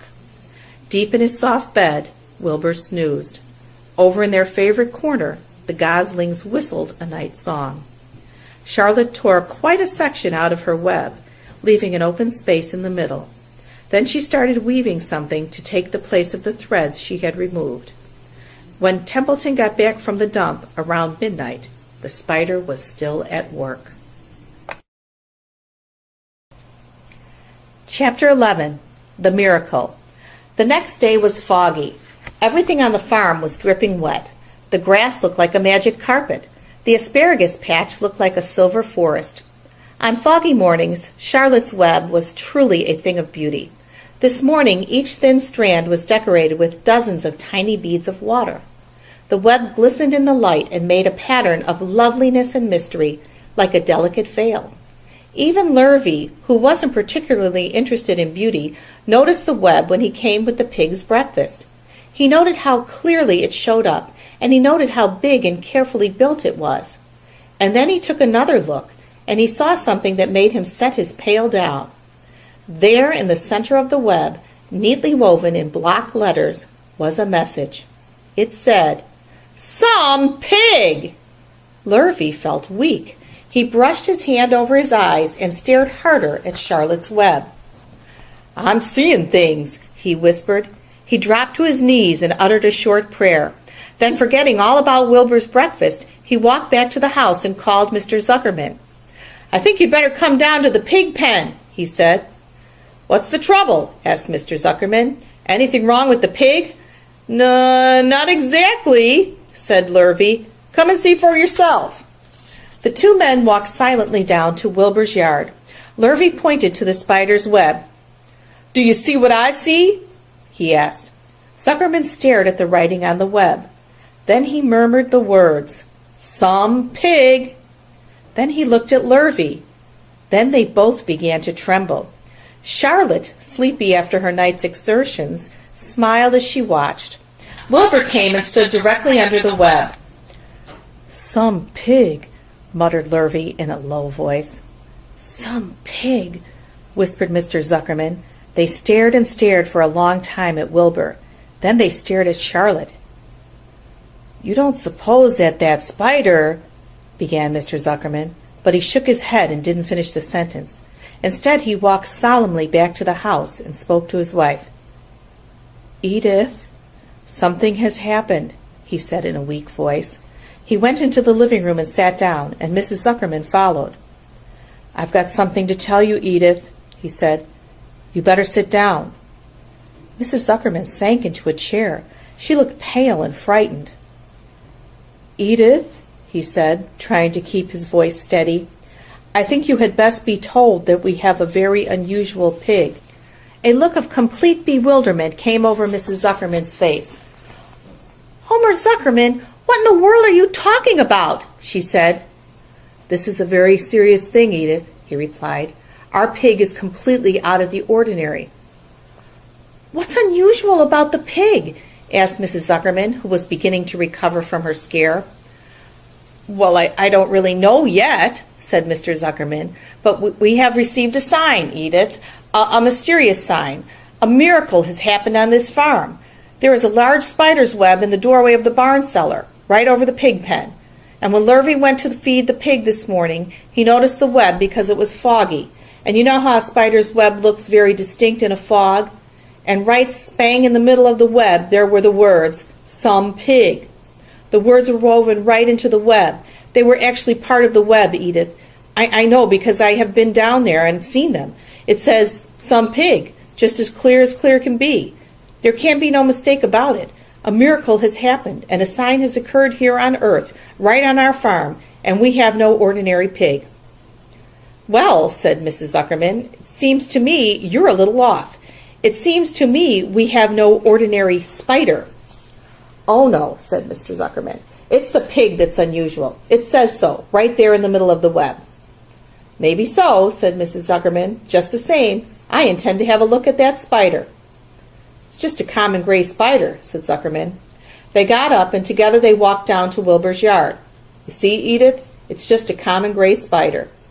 Wilbur was pleased to receive so much attention. Lurvy was still standing there, and Mr. and Mrs. Zuckerman, all three, stood for about an hour, reading the words on the web over and over and watching Wilbur. Charlotte was delighted with the way her trick was working. She sat without moving a muscle and listened to the conversation of the people. When a small fly blundered into the web just beyond the word pig, Charlotte dropped quickly down, rolled the fly up, and carried it out of the way. After a while, the fog lifted. The web dried off, and the words didn't show up quite so plainly. The Zuckermans and Lurvy walked back to the house. Just before they left the pig pen, Mr. Zuckerman took one last look at Wilbur. "You know," he said in an important voice, "I've thought all along that pig of ours was an extra good one. He's a solid pig. That pig is as solid as they come. You notice how solid he is around the shoulders, Lurvy?" Sure I do," said Lurvy. "I always notice that pig. He's quite a pig." "He's long and he's smooth," said Zuckerman. "That's right," agreed Lurvy. "He's as smooth as they come. He's some pig." When Mr. Zuckerman got back to the house, he took off his work clothes and put on his best suit. Then he got into his car and drove to the minister's house. He stayed for an hour and explained to the minister that a miracle had happened on the farm. "So far," said Zuckerman, "only 4 people on earth know about this miracle. Myself, my wife Edith, my hired man Lurvy, and you." "Don't tell anybody else," said the minister. "We don't know what it means yet, but perhaps if I give thought to it, I can explain it in my sermon next Sunday. There can be no doubt that you have a most unusual pig. I intend to speak about it in my sermon and point out the fact that this community has been visited with a wondrous animal. By the way, does the pig have a name?" "Why, yes," said Mr. Zuckerman. "My little niece calls him Wilbur. She's a rather queer child, full of notions. She raised the pig on a bottle, and I brought him from her when he was a month old." He shook hands with the minister and left. Secrets are hard to keep. Long before Sunday came, the news spread all over the county. Everybody knew that a sign had appeared in a spider's web on the Zuckermans' place. Everybody knew that the Zuckermans had a wondrous pig. People came from miles around to look at Wilbur and to read the words on Charlotte's web. The Zuckermans' driveway was full of cars and trucks from morning till night. Fords and Chevys and Buick Roadmasters and GMC pickups and Plymouths and Studebakers and Packards and DeSotos with gyromatic transmissions and Oldsmobiles with rocket engines and Jeep station wagons and Pontiacs. The news of the wonderful pig spread clear up into the hills, and farmers came rattling down in buggies and buckboards to stand hour after hour at Wilbur's pen admiring the miraculous animal. All said they had never seen such a pig before in their lives. When Fern told her mother that Avery had tried to hit the Zuckerman spider with a stick, Mrs. Arable was so shocked that she sent Avery to bed without any supper as punishment.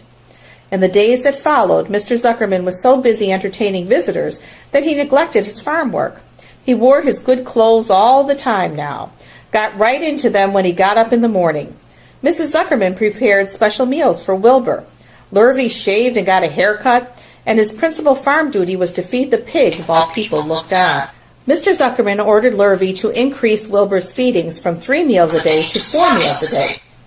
The Zuckermans were so busy with visitors, they forgot about other things on the farm. The blackberries got ripe, and Mrs. Zuckerman failed to put up any blackberry jam. The corn needed hoeing, and Lurvy didn't find time to hoe it. On Sunday, the church was full. The minister explained the miracle. He said that the words on the spider's web proved that human beings must always be on the watch for the coming of wonders. All in all, the Zuckerman's pig pen was the center of attraction. Fern was happy, for she felt that Charlotte's trick was working and that Wilbur's life would be saved. But she found that the barn was not nearly as pleasant. Too many people. She liked it better when she could be all alone with her friends, the animals. Chapter 12. A Meeting. One evening, a few days after the writing had appeared in Charlotte's web, the spider called a meeting of all the animals in the barn cellar. "I shall begin by calling the roll. Wilbur?" "Here," said the pig. "Gander?" "Here, here, here," said the gander. "You sound like 3 ganders," muttered Charlotte. "Why can't you just say here? Why do you have to repeat everything?" "It's my idiosyncrasy," replied the gander. "Goose?" said Charlotte. "Here, here, here," said the goose. Charlotte glared at her. "Goslings 1 through 7? B-B-B, B-B-B, B-B-B, B-B-B, B-B-B, B-B-B, B-B-B," said the goslings. "This is getting to be quite a meeting," said Charlotte. "Anybody would think we had 3 ganders, 3 geese, and 21 goslings." "Sheep?" "Hee-aw," answered the sheep all together. "Lambs?" "Hee-aw," answered the lambs all together. "Templeton?" No answer. "Templeton?" No answer. "Well, we are all here except the rat," said Charlotte. "I guess we can proceed without him. Now, all of you must have noticed what's been going on around here the last few days. The message I wrote in my web, praising Wilbur, has been received. The Zuckermans have fallen for it, and so has everybody else. Zuckerman thinks Wilbur is an unusual pig, and therefore he won't want to kill him and eat him. I dare say my trick will work, and Wilbur's life can be saved." "Hooray!" cried everybody. "Thank you very much," said Charlotte. "Now I called this meeting in order to get suggestions. I need new ideas for the web. People are already getting sick of reading the words, "some pig." If anybody can think of another message or remark, I'll be glad to weave it into the web. Any suggestions for a new slogan? "How about Pig Supreme?" asked one of the lambs. "No good," said Charlotte. "It sounds like a rich dessert." "How about Terrific, terrific, terrific?" asked the goose. "Cut that down to 1 terrific, and it will do very nicely," said Charlotte. "I think terrific might impress Zuckerman." "But Charlotte," said Wilbur, "I'm not terrific." "That doesn't make a particle of difference," replied Charlotte. "Not a particle. People believe almost anything they see in print. Does anybody here know how to spell terrific?" "I think," said the gander, "it's T-double-E-E-double-R-R-double-I-double-F-double-I-double-C-C-C-C. "What kind of acrobat do you think I am?" said Charlotte in disgust. "I would have to have St. Vitus's dance to weave a word like that into my web." "Sorry, sorry, sorry," said the gander. Then the oldest sheep spoke up. "I agree that there should be something new written in the web if Wilbur's life is to be saved, and if Charlotte needs help in finding words, I think she can get it from our friend Templeton. The rat visits the dump regularly and has access to old magazines. He can tear out bits of advertisements and bring them up here to the barn cellar so that Charlotte can have something to copy." "Good idea," said Charlotte, "but I'm not sure Templeton will be willing to help. You know how he is, always looking out for himself, never thinking of the other fellow." "I bet I can get him to help," said the old sheep. "I'll appeal to his baser instincts, of which he has plenty. Here he comes now. Everybody keep quiet while I put the matter up to him." The rat entered the barn the way he always did, creeping along close to the wall. "What's up?" he asked, seeing the animals assembled. "We're holding a directors' meeting," replied the old sheep. "Well, break it up," said Templeton. "Meetings bore me." And the rat began to climb a rope that hung against the wall. "Look," said the old sheep, "next time you go to the dump, Templeton, bring back a clipping from a magazine. Charlotte needs new ideas so she can write messages in her web and save Wilbur's life." "Let him die," said the rat. "I should worry?" "You'll worry all right when next winter comes," said the sheep. "You'll worry all right on a zero morning next January when Wilbur is dead and nobody comes down here with a nice pail of warm slops to pour into the trough. Wilbur's leftover food is your chief source of supply, Templeton. You know that. Wilbur's food is your food. Therefore, Wilbur's destiny and your destiny are closely linked. If Wilbur is killed and his trough stands empty day after day, you'll grow so thin we can look right through your stomach and see objects on the other side." Templeton's whiskers quivered. "Maybe you're right," he said gruffly. "I'm making a trip to the dump tomorrow afternoon. I'll bring back a magazine clipping if I find one." "Thanks," said Charlotte. "The meeting is now adjourned.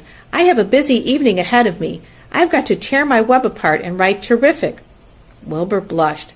"But I'm not terrific, Charlotte. I'm just about average for a pig." "You're terrific as far as I'm concerned," replied Charlotte sweetly, "and that's what counts. You're my best friend, and I think you're sensational. Now stop arguing and go get some sleep."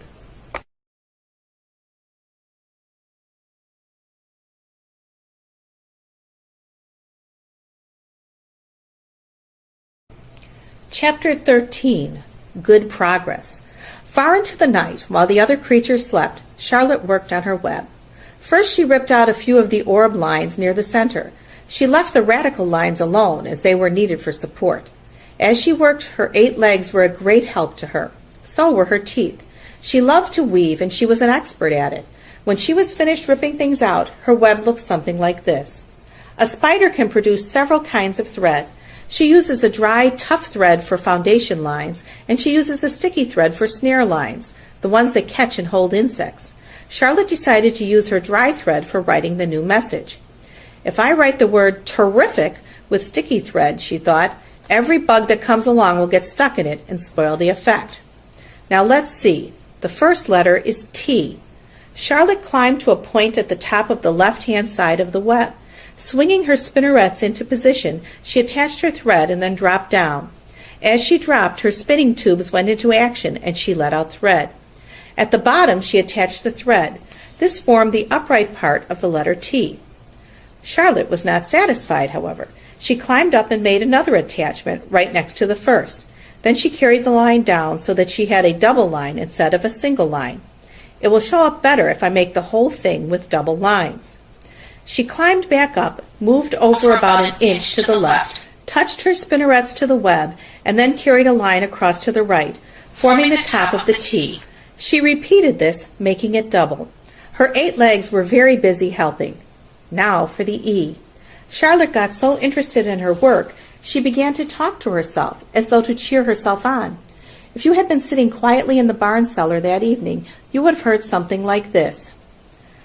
Now for the R, up we go, attach, descend, pay out line, whoa, attach, good, up you go, repeat, attach, descend, pay out line, whoa, girl, steady now, attach, climb, attach, over to the right, pay out line, attach, now right and down and swing that loop and around, now into the left, attach, climb, repeat, okay. Easy, keep those lines together. Now then, out and down for the leg of the R. Pay out line, whoa, attach, ascend, repeat, good girl. And so, talking to herself, the spider worked at her difficult task. When it was completed, she felt hungry. She ate a small bug that she had been saving. Then she slept. Next morning, Wilbur arose and stood beneath the web. He breathed the morning air into his lungs. Drops of dew catching the sun made the web stand out clearly. When Lurvy arrived with breakfast, there was the handsome pig, and over him, woven neatly in block letters, was the word terrific. Another miracle. Lurvy rushed and called Mr. Zuckerman. Mr. Zuckerman rushed and called Mrs. Zuckerman. Mrs. Zuckerman ran to the phone and called the Arabilles. The Arabilles climbed into their truck and hurried over. Everybody stood at the pig pen and stared at the web and read the word over and over, while Wilbur, who really felt terrific, stood quietly swelling out his chest and swinging his snout from side to side. Terrific, breathed Zuckerman in joyful admiration. Edith, you better phone the reporter on the Weekly Chronicle and tell him what has happened. He will want to know about this. He may want to bring a photographer. There isn't a pig in the whole state that is as terrific as our pig. The news spread. People who had journeyed to see Wilbur when he was some pig came back again to see him now that he was terrific. That afternoon, when Mr. Zuckerman went to milk the cows and clean out the tie-ups, he was still thinking about what a wondrous pig he owned. "Lurvy," he called, "there is to be no more cow manure thrown down into that pig pen. I have a terrific pig. I want that pig to have clean, bright straw every day for his bedding. Understand?" "Yes, sir," said Lurvy. "Furthermore," said Mr. Zuckerman, "I want you to start building a crate for Wilbur. I've decided to take the pig to the county fair on September 6th. Make the crate large and paint it green with gold letters." "What will the letters say?" asked Lurvy. "They should say Zuckerman's famous pig." Lurvy picked up a pitchfork and walked away to get some clean straw. Having such an important pig was going to mean plenty of extra work. He could see that. Below the apple orchard, at the end of a path, was the dump where Mr. Zuckerman threw all sorts of trash and stuff that nobody wanted any more. Here, in a small clearing hidden by young alders and wild raspberry bushes, was an astonishing pile of old bottles and empty tin cans, and dirty rags, and bits of metal, and broken bottles, and broken hinges, and broken springs, and dead batteries, and last month's magazines, and old discarded dish mops, and tattered overalls, and rusty spikes, and leaky pails, and forgotten stoppers, and useless junk of all kinds, including a wrong-sized crank for a broken ice cream freezer. Templeton knew the dump and liked it. There were good hiding places there, excellent cover for a rat, and there was usually a tin can with food still clinging to the inside. Templeton was down there now, rummaging around. When he returned to the barn, he carried in his mouth an advertisement he had torn from a crumpled magazine. "How's this?" he asked, showing the ad to Charlotte. "It says crunchy. Crunchy would be a good word to write in your web." "Just the wrong idea," replied Charlotte. "Couldn't be worse. We don't want Zuckerman to think Wilbur is crunchy. He might start thinking about crisp, crunchy bacon and tasty ham. That would put ideas into his head. We must advertise Wilbur's noble qualities, not his tastiness. Go get another word, please, Templeton." The rat looked disgusted, but he sneaked away to the dump and was back in a while with a strip of cotton cloth. "How's this?" he said. "It's a label off an old shirt." Charlotte examined the label. It said, "Pre-shrunk." "I'm sorry, Templeton," she said, "but pre-shrunk is out of the question. We want Zuckerman to think Wilbur is nicely filled out, not all shrunk up. I'll have to ask you to try again." "What do you think I am, a messenger boy?" grumbled the rat. "I'm not going to spend all my time chasing down to the dump after advertising material." "Just once more, please," said Charlotte. "I'll tell you what I'll do," said Templeton. "I know where there's a package of soap flakes in the woodshed. It has writing on it. I'll bring you a piece of the package." He climbed the rope that hung on the wall and disappeared through a hole in the ceiling. When he came back, he had a strip of blue and white cardboard in his teeth. "There," he said triumphantly. "How's that?" Charlotte read the words, "with new radiant action." "What does it mean?" asked Charlotte, who had never used any soap flakes in her life. "How should I know?" said Templeton. "You asked for words and I brought them. I suppose the next thing you want me to fetch is a dictionary." Together they studied the soap ad. "With new radiant action," repeated Charlotte slowly. "Wilbur!" she called. Wilbur, who was asleep in the straw, jumped up. "Run around," commanded Charlotte. "I want to see you in action, to see if you are radiant." Wilbur raced to the end of his yard. "Now back again, faster," said Charlotte. Wilbur galloped back. His skin shone. His tail had a fine, tight curl in it. "Jump into the air," cried Charlotte. Wilbur jumped as high as he could. "Keep your knees straight and touch the ground with your ears," called Charlotte. Wilbur obeyed. "Do a backflip with a half twist in it," cried Charlotte. Wilbur went over backwards, writhing and twisting as he went. "Okay, Wilbur," said Charlotte. "You can go back to sleep." "Okay, Templeton, the so bad will do, I guess. I'm not sure Wilbur's action is exactly radiant, but it's interesting." "Actually," said Wilbur, "I feel radiant." "Do you?" said Charlotte, looking at him with affection. "Well, you're a good little pig, and radiant you shall be. I'm in this thing pretty deep now. I might as well go to the limit." Tired from his romp, Wilbur lay down in the clean straw. He closed his eyes. The straw seemed scratchy, not as comfortable as the cow manure, which was always delightfully soft to lie in. So he pushed the straw to one side and stretched out in the manure. Wilbur sighed. It had been a busy day, his first day of being terrific. Dozens of people had visited his yard during the afternoon, and he had had to stand and pose, looking as terrific as he could. Now he was tired. Fern had arrived and seated herself quietly on her stool in the corner. "Tell me a story, Charlotte," said Wilbur, as he lay waiting for sleep to come. "Tell me a story." So Charlotte, although she too was tired, did what Wilbur wanted. "Once upon a time," she began, "I had a beautiful cousin who managed to build her web across a small stream. One day a tiny fish leaped into the air and got tangled in the web. My cousin was very much surprised, of course. The fish was thrashing wildly. My cousin hardly dared tackle it, but she did. She swooped down and threw great masses of wrapping material around the fish and fought bravely to capture it." "Did she succeed?" asked Wilbur. "It was a never-to-be-forgotten battle," said Charlotte. "There was the fish, caught only by one fin, and its tail wildly thrashing and shining in the sun. There was the web, sagging dangerously under the weight of the fish." "How much did the fish weigh?" asked Wilbur eagerly. "I don't know," said Charlotte. "There was my cousin, slipping in, dodging out, beaten mercilessly over the head by the wildly thrashing fish, dancing in, dancing out, throwing her threads and fighting hard. First she threw a left around the tail. The fish lashed back. Then a left to the tail and a right to the midsection. The fish lashed back. Then she dodged to one side and threw a right, and another right to the fin. Then a hard left to the head, while the web swayed and stretched." "Then what happened?" asked Wilbur.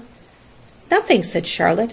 "The fish lost the fight. My cousin wrapped it up so tight it couldn't budge." "Then what happened?" asked Wilbur. "Nothing," said Charlotte. "My cousin kept the fish for a while, and then when she got good and ready, she ate it." "Tell me another story," begged Wilbur. So Charlotte told him about another cousin of hers who was an aeronaut. "What is an aeronaut?" asked Wilbur. "A balloonist," said Charlotte. "My cousin used to stand on her head and let out enough thread to form a balloon. Then she'd let go and be lifted into the air and carried upward on the warm wind." "Is that true?" asked Wilbur. "Or are you just making it up?" "It's true," replied Charlotte. "I have some very remarkable cousins. And now, Wilbur, it's time you went to sleep." "Sing something," begged Wilbur, closing his eyes. So Charlotte sang a lullaby while crickets chirped in the grass and the barn grew dark. This was the song she sang. "Sleep, sleep, my love, my only, deep, deep in the dung and the dark. Be not afraid and be not lonely. This is the hour when frogs and thrushes praise the world from the woods and the rushes. Rest from care, my one and only, deep in the dung and the dark." But Wilbur was already asleep. When the song ended, Fern got up and went home. Chapter 14. Dr. Dorian. The next day was Saturday. Fern stood at the kitchen sink drying the breakfast dishes as her mother washed them. Mrs. Arable worked silently. She hoped Fern would go out and play with other children instead of heading for the Zuckerman's barn to sit and watch animals. "Charlotte is the best storyteller I ever heard," said Fern, poking her dish towel into a cereal bowl. Fern, said her mother sternly, you must not invent things. You know spiders don't tell stories. Spiders can't talk. Charlotte can, replied Fern. She doesn't talk very loud, but she talks. What kind of story did she tell? Asked Mrs. Arable. Well, began Fern, she told us about a cousin of hers who caught a fish in her web. Don't you think that's fascinating? Fern, dear, how would a fish get in a spider's web? Said Mrs. Arable. You know it couldn't happen. You're making this up. Oh, it happened all right, replied Fern. Charlotte never fibs. This cousin of hers built a web across a stream. One day she was hanging around on the web, and a tiny fish leaped into the air and got tangled in the web. The fish was caught by one fin, Mother. Its tail was wildly thrashing and shining in the sun. Can't you just see the web sagging dangerously under the weight of the fish? Charlotte's cousin kept slipping in, dodging out, and she was beaten mercilessly over the head by the wildly thrashing fish, dancing in, dancing out, throwing. Fern, snapped her mother, stop it! Stop inventing these wild tales. I'm not inventing, said Fern. I'm just telling you the facts. What finally happened? Asked her mother, whose curiosity began to get the better of her. Charlotte's cousin won. She wrapped the fish up. Then she ate him when she got good and ready. Spiders have to eat, the same as the rest of us. Yes, I suppose they do, said Mrs. Arable vaguely. Charlotte has another cousin who is a balloonist. She stands on her head, lets out a lot of line, and is carried aloft on the wind. Mother, wouldn't you simply love to do that? Yes, I would, come to think of it, replied Mrs. Arable.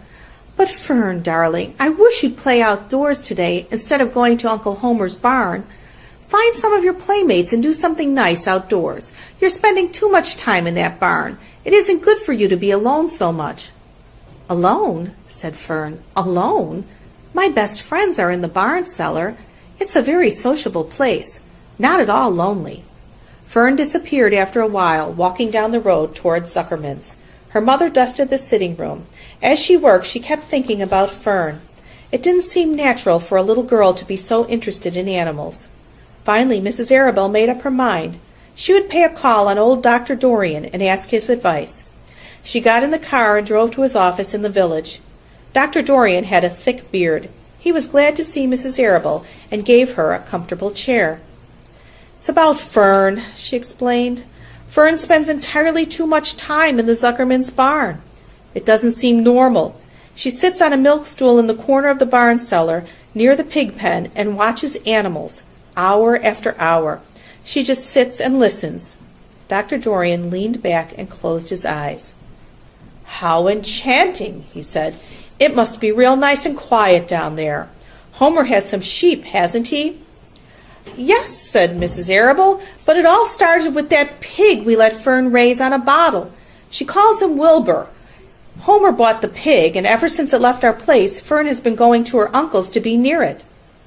I've been hearing things about that pig, said Dr. Dorian, opening his eyes. They say he's quite a pig. Have you heard about the words that appeared in the spider's web? Asked Mrs. Arable nervously. Yes, replied the doctor. Well, do you understand it? Asked Mrs. Arable. Understand what? Do you understand how there could be any writing in a spider's web? Oh, no, said Dr. Dorian. I don't understand it. But for that matter, I don't understand how a spider learned to spin a web in the first place. When the words appeared, everybody said they were a miracle, but nobody pointed out that the web itself is a miracle. What's miraculous about a spider's web? Said Mrs. Arable. I don't see why you say a web is a miracle. It's just a web.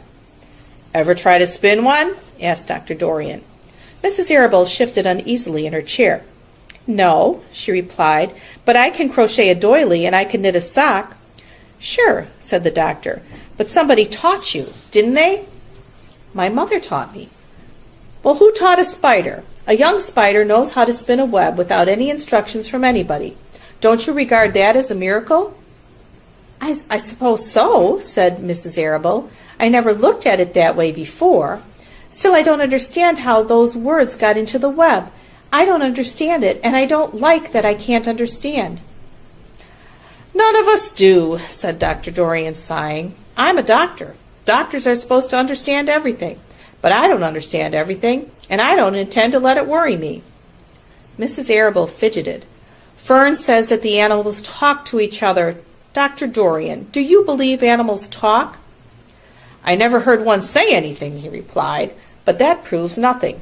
It is quite possible that an animal has spoken civilly to me, and that I didn't catch the remark because I wasn't paying attention. Children pay better attention than grown-ups. If Fern says that the animals in Zuckerman's barn talk, I'm quite ready to believe her. Perhaps if people talked less, animals would talk more. People are incessant talkers. I can give you my word on that." "Well, I feel better about Fern," said Mrs. Arable. "You don't think I need worry about her?" "Does she look well?" asked the doctor. "Oh, yes." "Appetite good?" "Oh, yes, she's always hungry." "Sleep well at night?" "Oh, yes." "Then don't worry," said the doctor. "Do you think she'll ever start thinking about something besides pigs and sheep and geese and spiders?" "How old is Fern?" "She's 8. "Well," said Dr. Dorian, "I think she will always love animals, but I doubt that she spends her entire life in Homer Zuckerman's barn cellar. How about boys? Does she know any boys?" "She knows Henry Fussy," said Mrs. Arable brightly. Dr. Dorian closed his eyes again and went into deep thought. "Henry Fussy," he mumbled. Remarkable. Well, I don't think you have anything to worry about. Let Fern associate with her friends in the barn if she wants to. I would say, offhand, that spiders and pigs were fully as interesting as Henry Fussy. Yet I predict that the day will come when even Henry will drop some chance remark that catches Fern's attention. It's amazing how children change from year to year. "How's Avery?" he said, opening his eyes wide. "Oh, Avery," chuckled Mrs. Arable. "Avery is always fine. Of course he gets into poison ivy and gets stung by wasps and bees and brings frogs and snakes home and breaks everything he lays his hands on. He's fine." "Good," said the doctor. Mrs. Arable said goodbye and thanked Dr. Dorian very much for his advice. She felt greatly relieved. Chapter 15. The Crickets. The crickets sang in the grasses. They sang the song of summer's ending, a sad, monotonous song. "Summer is over and gone," they sang. "Over and gone, over and gone. Summer is dying, dying." The crickets felt it was their duty to warn everybody that summertime cannot last forever. Even on the most beautiful days in the whole year, the days when summer is changing into fall, the crickets sped the rumor of sadness and change. Everybody heard the song of the crickets. Avery and Fern Arable heard it as they walked the dusty road. They knew that school would soon begin again. The young geese heard it and knew they would never be little goslings again. Charlotte heard it and knew that she hadn't much time left. Mrs. Zuckerman, at work in the kitchen, heard the crickets, and a sadness came over her, too. "Another summer gone," she sighed. Lurvy, at work building a crate for Wilbur, heard the song and knew it was time to dig potatoes. "Summer is over and gone," repeated the crickets. "How many nights till frost?" sang the crickets. "Goodbye, summer, goodbye, goodbye." The sheep heard the crickets, and they felt so uneasy they broke a hole in the pasture fence and wandered up into the field across the road. The gander discovered the hole and let his family through, and they walked to the orchard and ate the apples that were lying on the ground. A little maple tree in the swamp heard the cricket song and turned bright red with anxiety. Wilbur was now the center of attraction on the farm. Good food and regular hours were showing results. Wilbur was a pig any man would be proud of. One day more than 100 people came to stand at his yard and admire him. Charlotte had written the word radiant, and Wilbur really looked radiant as he stood in the golden sunlight. Ever since the spider had befriended him, he had done his best to live up to his reputation. When Charlotte's Web said, "some pig," Wilbur had tried hard to look like some pig. When Charlotte's Web said, "terrific," Wilbur had tried to look terrific. And now that the Web said radiant, he did everything possible to make himself glow. It is not easy to look radiant, but Wilbur threw himself into it with a will. He would turn his head slightly and blink his long eyelashes. Then he would breathe deeply, and when his audience grew bored, he would spring into the air and do a back flip with a half twist.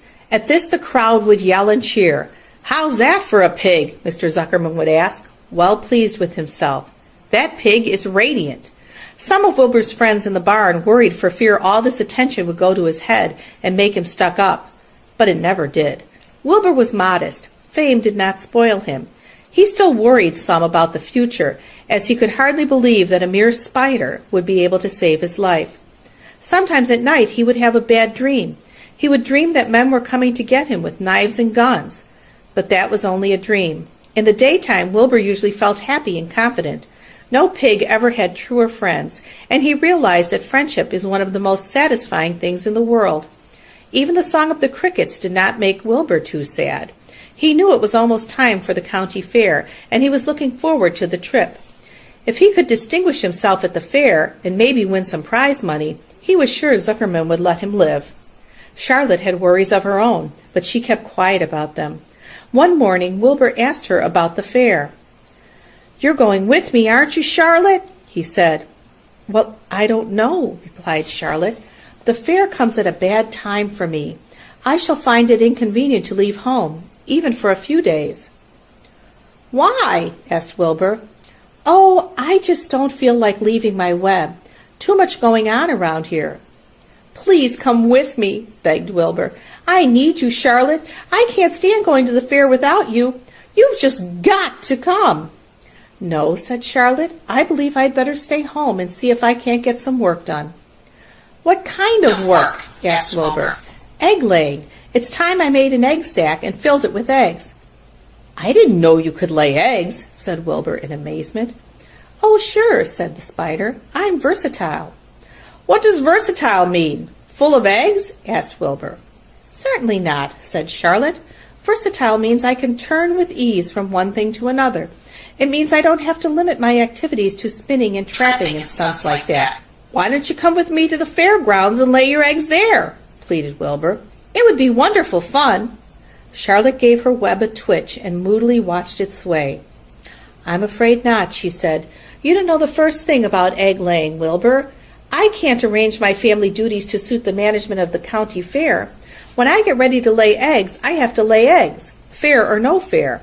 However, I don't want you to worry about it. You might lose weight. We'll leave it this way. I'll come to the fair if I possibly can." "Oh, good," said Wilbur. "I knew you wouldn't forsake me just when I need you most." All that day Wilbur stayed inside, taking life easy in the straw. Charlotte rested and ate a grasshopper. She knew that she couldn't help Wilbur much longer. In a few days she would have to drop everything and build the beautiful little sack that would hold her eggs. Chapter 16. Off to the Fair. The night before the county fair, everybody went to bed early. Fern and Avery were in bed by 8. Avery lay dreaming that the Ferris wheel had stopped and that he was in the top car. Fern lay dreaming that she was getting sick in the swings. Lurvy was in bed by 8:30. He lay dreaming that he was throwing baseballs at a cloth cat and winning a genuine Navajo blanket.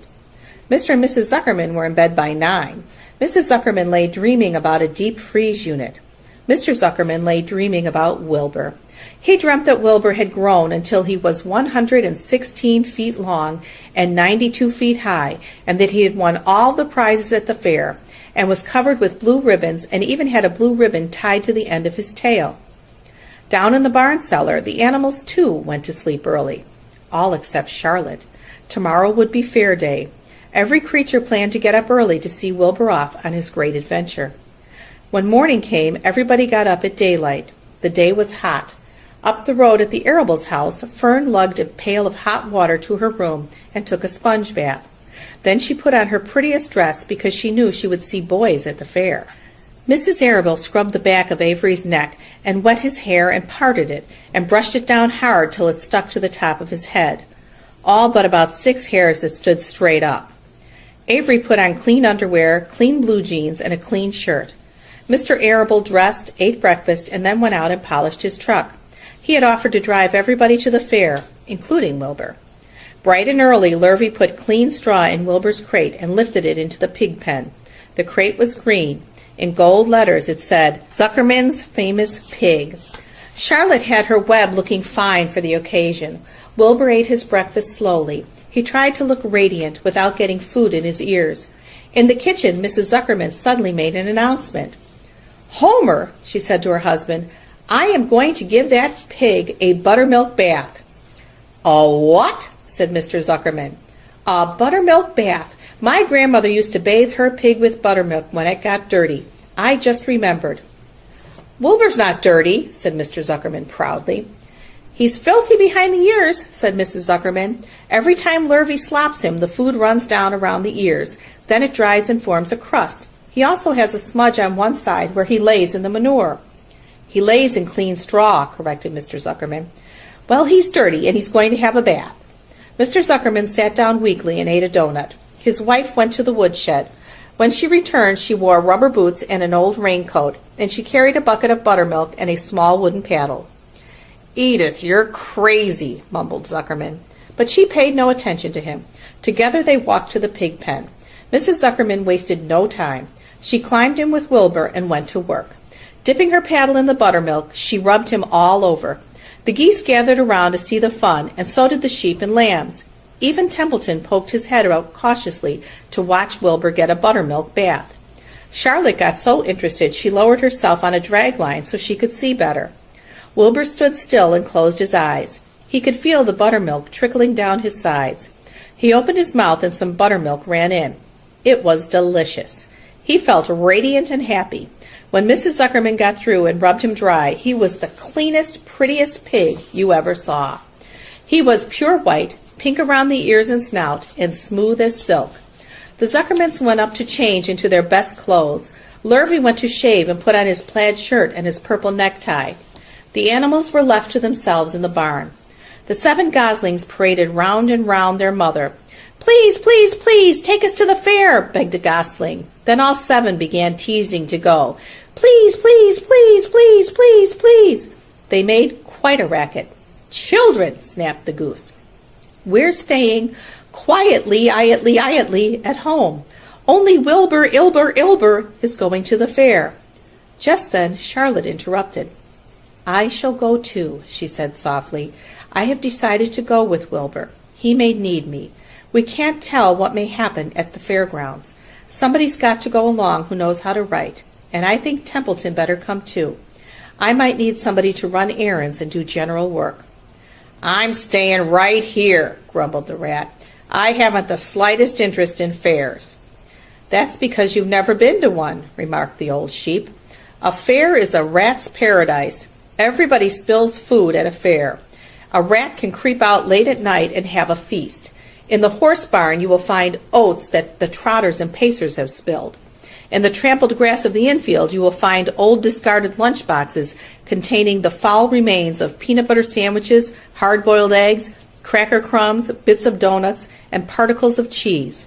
In the hard-packed dirt of the midway, after the glaring lights are out and the people have gone home to bed, you will find a veritable treasure of popcorn fragments, frozen custard dribblings, candied apples abandoned by tired children, sugar fluff crystals, salted almonds, popsicles, partially gnawed ice cream cones, and the wooden sticks of lollipops. Everywhere is loot for a rat, in tents, in booths, in haylofts. Why, a fair has enough disgusting leftover food to satisfy a whole army of rats. Templeton's eyes were blazing. "Is this true?" he asked. "Is this appetizing yarn of yours true? I like high living, and what you say tempts me." "It is true," said the old sheep. "Go to the fair, Templeton. You will find that the conditions at a fair will surpass your wildest dreams.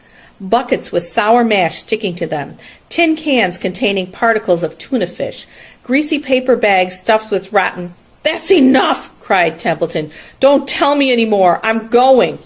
"Good," said Charlotte, winking at the old sheep. "Now then, there is no time to be lost. Wilbur will soon be put into the crate. Templeton and I must get in the crate right now and hide ourselves." The rat didn't waste a minute. He scampered over to the crate, crawled between the slats, and pulled straw over him so he was hidden from sight.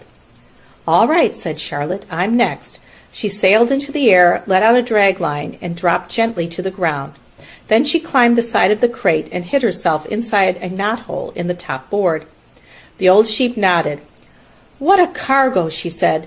"That sign ought to say, 'Zuckerman's Famous Pig and 2 Stowaways.'" "Look out! The people are coming, umming, shouted the gander. "Cheese it, cheese it, cheese it!" The big truck with Mr. Arable at the wheel backed slowly down toward the barnyard. Lurvy and Mr. Zuckerman walked alongside. Fern and Avery were standing in the body of the truck, hanging onto the sideboards. "Listen to me," whispered the old sheep to Wilbur. "When they open the crate and try to put you in, struggle. Don't go in without a tussle. Pigs always resist when they are being loaded."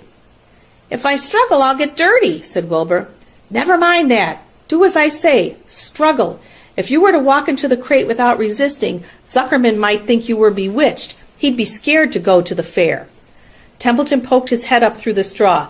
"Struggle if you must," he said, "but kindly remember that I'm hiding down here in the crate, and I don't want to be stepped on or kicked in the face or pummeled or crushed in any way or squashed or buffeted about or bruised or lacerated or scarred or biffed. Just watch what you're doing right this instant," commanded his mother. "What do you think you are?" "I'm a pig," cried Avery, tossing handfuls of straw into the air. "Oink, oink, oink." "The truck is rolling away, Papa," said Fern. The truck, with no one at the wheel, had started to roll downhill. Mr. Arable dashed to the driver's seat and pulled on the emergency brake. The truck stopped. The geese cheered. Charlotte crouched and made herself as small as possible in the knothole, so Avery couldn't see her. "Come out at once," cried Mrs. Arable. Avery crawled out of the crate on hands and knees, making faces at Wilbur. Wilbur fainted away. "The pig is passed out," said Mrs. Zuckerman. "Throw water on him." "Throw buttermilk," suggested Avery. The geese cheered. Lurvy ran for a pail of water. Fern climbed into the pen and knelt by Wilbur's side. "It's sunstroke," said Zuckerman. "The heat is too much for him." "Maybe he's dead," said Avery. "Come out of that pig pen immediately," cried Mrs. Arable. Avery obeyed his mother and climbed into the back of the truck so he could see better.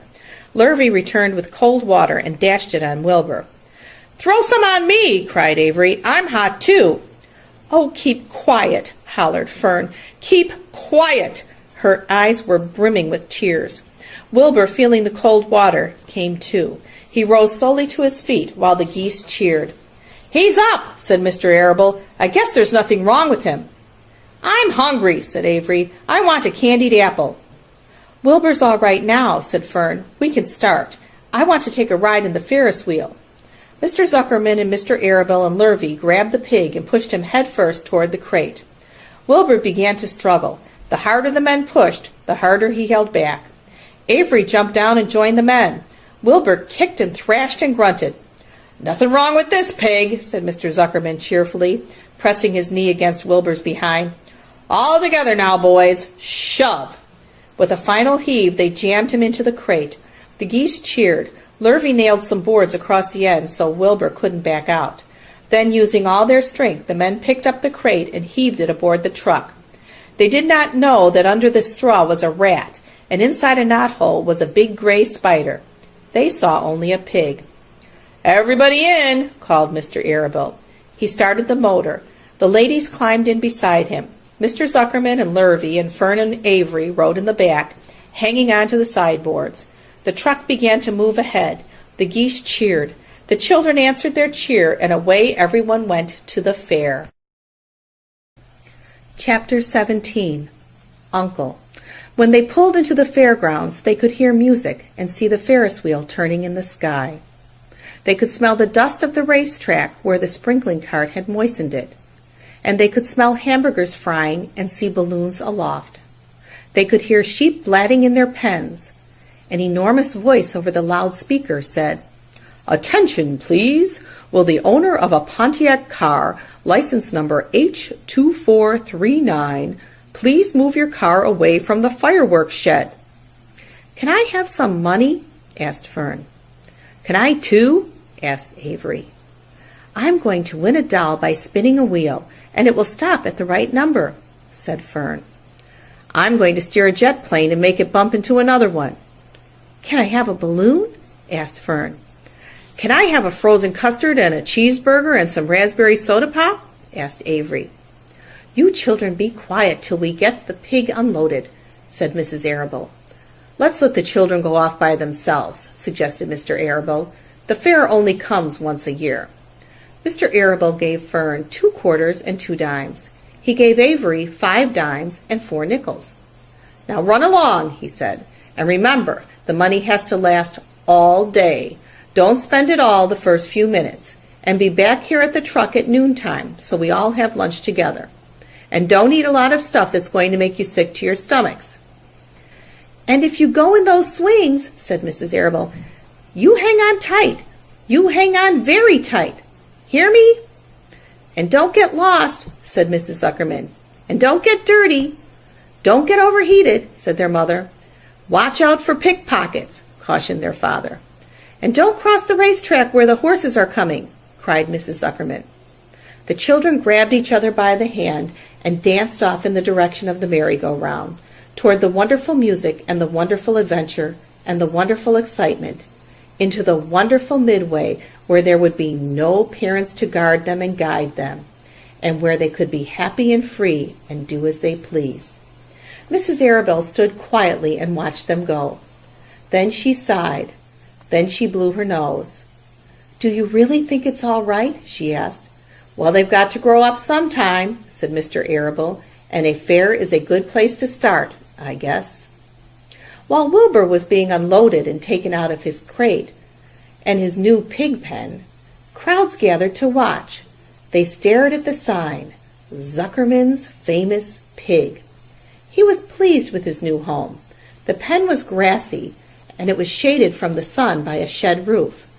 Charlotte, watching her chance, scrambled out of the crate and climbed a post to the underside of the roof. Nobody noticed her. Templeton, not wishing to come out in broad daylight, stayed quietly under the straw at the bottom of the crate.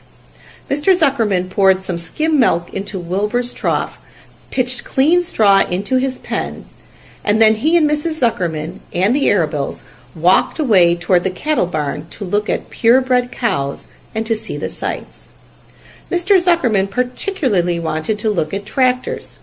Mrs. Zuckerman wanted to see a deep freeze. Lurvy wandered off by himself, hoping to meet friends and have some fun on the midway. As soon as the people were gone, Charlotte spoke to Wilbur. "It's a good thing you can't see what I see," she said. "What do you see?" asked Wilbur. "There's a pig in the next pen, and he's enormous. I'm afraid he's much bigger than you are." "Maybe he's older than I am, and he has had more time to grow," suggested Wilbur. Tears began to come to his eyes. "I'll drop down and take a closer look," Charlotte said. Then she crawled along a beam till she was directly over the next pen. She let herself down on a drag line until she hung in the air just in front of the big pig's snout. "May I have your name?" she asked politely. The pig stared at her. "No name," he said in a big hearty voice. "Just call me Uncle." "Very well, Uncle," replied Charlotte. "What is the date of your birth? Are you a spring pig?" "Sure I'm a spring pig," replied Uncle. "What did you think I was, a spring chicken? Haw haw! That's a good one. Eh, sister?" "Mildly funny," said Charlotte. "I've heard funnier ones, though. Glad to have met you, and now I must be going." She ascended slowly and returned to Wilbur's pen. "He claims he's a spring pig," reported Charlotte, "and perhaps he is. One thing is certain. He has a most unattractive personality. He is too familiar, too noisy, and he cracks weak jokes. Also, he's not anywhere near as clean as you are, nor as pleasant. I took quite a dislike to him in our brief interview. He's going to be a hard pig to beat, though, Wilbur, on account of his size and weight. But with me helping you, it can be done." "When are you going to spin a web?" asked Wilbur. "This afternoon, late, if I'm not too tired," said Charlotte. "The least thing tires me these days. I don't seem to have the energy I once had. My age, I guess." Wilbur looked at his friend. She looked rather swollen and seemed listless. "I'm awfully sorry to hear that you're feeling poorly, Charlotte," he said. "Perhaps if you spin a web and catch a couple of flies, you'll feel better." "Perhaps," she said wearily, "but I feel like the end of a long day." Clinging upside down to the ceiling, she settled down for a nap, leaving Wilbur very much worried. All morning, people wandered past Wilbur's pen. Dozens and dozens of strangers stopped to stare at him and to admire his silky white coat, his curly tail, his kind and radiant expression. Then they would move on to the next pen where the bigger pig lay. Wilbur heard several people make favorable remarks about Uncle's great size. He couldn't help overhearing these remarks, and he couldn't help worrying. And now, with Charlotte not feeling well, he thought, oh dear. All morning Templeton slept quietly under the straw. The day grew fiercely hot. At noon the Zuckermans and the Arables returned to the pig pen. Then a few minutes later, Fern and Avery showed up. Fern had a monkey doll in her arms and was eating Cracker Jack. Avery had a balloon tied to his ear and was chewing a candied apple. The children were hot and dirty. "Isn't it hot?" said Mrs. Zuckerman. "It's terribly hot," said Mrs. Arable, fanning herself with an advertisement of a deep freeze. One by one they climbed into the truck and opened lunch boxes. The sun beat down on everything. Nobody seemed hungry. "When are the judges going to decide about Wilbur?" asked Mrs. Zuckerman. "Not till tomorrow," said Mr. Zuckerman. Lurvy appeared carrying an Indian blanket that he had won. "That's just what we need," said Avery, "a blanket." "Of course it is," replied Lurvy, and he spread the blanket across the sideboards of the truck so that it was like a little tent. The children sat in the shade under the blanket and felt better. After lunch, they stretched out and fell asleep.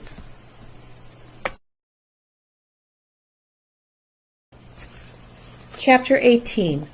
The Cool of the Evening. In the cool of the evening, when shadows darkened the fairgrounds, Templeton crept from the crate and looked around. Wilbur lay asleep in the straw. Charlotte was building a web. Templeton's keen nose detected many fine smells in the air. The rat was hungry and thirsty. He decided to go exploring. Without saying anything to anybody, he started off. "Bring me back a word," Charlotte called after him. "I shall be writing tonight for the last time." The rat mumbled something to himself and disappeared into the shadows. He did not like being treated like a messenger boy. After the heat of the day, the evening came as a welcome relief to all. The Ferris wheel was lighted now. It went round and round in the sky and seemed twice as high as by day. There were lights on the midway, and you could hear the crackle of the gambling machines, and the music of the merry-go-round, and the voice of the man in the Beano booth calling numbers. The children felt refreshed after their nap. Fern met her friend Henry Fussy, and he invited her to ride with him in the Ferris wheel. He even bought a ticket for her, so it didn't cost her anything. When Mrs. Arable happened to look up into the starry sky and saw her little daughter sitting with Henry Fussy and going higher and higher into the air, and saw how happy Fern looked, she just shook her head. My, she said, Henry Fussy. Think of that. Templeton kept out of sight. In the tall grass behind the cattle barn, he found a folded newspaper. Inside it were leftovers from somebody's lunch. A deviled ham sandwich, a piece of Swiss cheese, part of a hard-boiled egg, and the core of a wormy apple. The rat crawled in and ate everything. Then he tore a word out of the paper, rolled it up, and started back to Wilbur's pen. Charlotte had her web almost finished when Templeton returned, carrying the newspaper clipping. She had left a space in the middle of the web. At this hour no people were around the pig pen, so the rat and the spider and the pig were by themselves. "I hope you brought a good one," Charlotte said. "It is the last word I shall ever write." "Here," said Templeton, unrolling the paper. "What does it say?" asked Charlotte. "You'll have to read it for me." "Says humble," replied the rat. "Humble," said Charlotte. Humble has two meanings. It means not proud, and it means near the ground. That's Wilbur all over. He's not proud, and he's near the ground. "Well, I hope you're satisfied," sneered the rat, I'm not going to spend all my time fetching and carrying. I came to this fair to enjoy myself, not to deliver papers." "You've been very helpful," Charlotte said. "Run along if you want to see more of the fair." The rat grinned. "I'm going to make a night of it," he said. "The old sheep was right. This fair is a rat's paradise. What eating, and what drinking, and everywhere good hiding and good hunting. Bye-bye, my humble Wilbur. Fare thee well, Charlotte, you old schemer. This will be a night to remember in a rat's life." He vanished into the shadows. Charlotte went back to her work. It was quite dark now. In the distance, fireworks began going off. Rockets, scattering fiery balls into the sky. By the time the Arables and the Zuckermans and Lurvy returned from the grandstand, Charlotte had finished her web. The word humble was woven neatly in the center. Nobody noticed it in the darkness. Everyone was tired and happy. Fern and Avery climbed into the truck and lay down. They pulled the Indian blanket over them. Lurvy gave Wilbur a forkful of fresh straw. Mr. Arable patted him. "Time for us to go home," he said to the pig. "See you tomorrow." The grown-ups climbed slowly into the truck, and Wilbur heard the engine start, and then heard the truck moving away in low speed. He would have felt lonely and homesick had Charlotte not been with him. He never felt lonely when she was near. In the distance, he could still hear the music of the merry-go-round. As he was dropping off to sleep, he spoke to Charlotte. "Sing me that song again, about the dong in the dark," he begged. "Not tonight," she said in a low voice. "I'm too tired." Her voice didn't seem to come from her web. "Where are you?" asked Wilbur. "I can't see you. Are you on your web?" "I'm back here," she answered, "up in this back corner." "Why aren't you on your web?" asked Wilbur.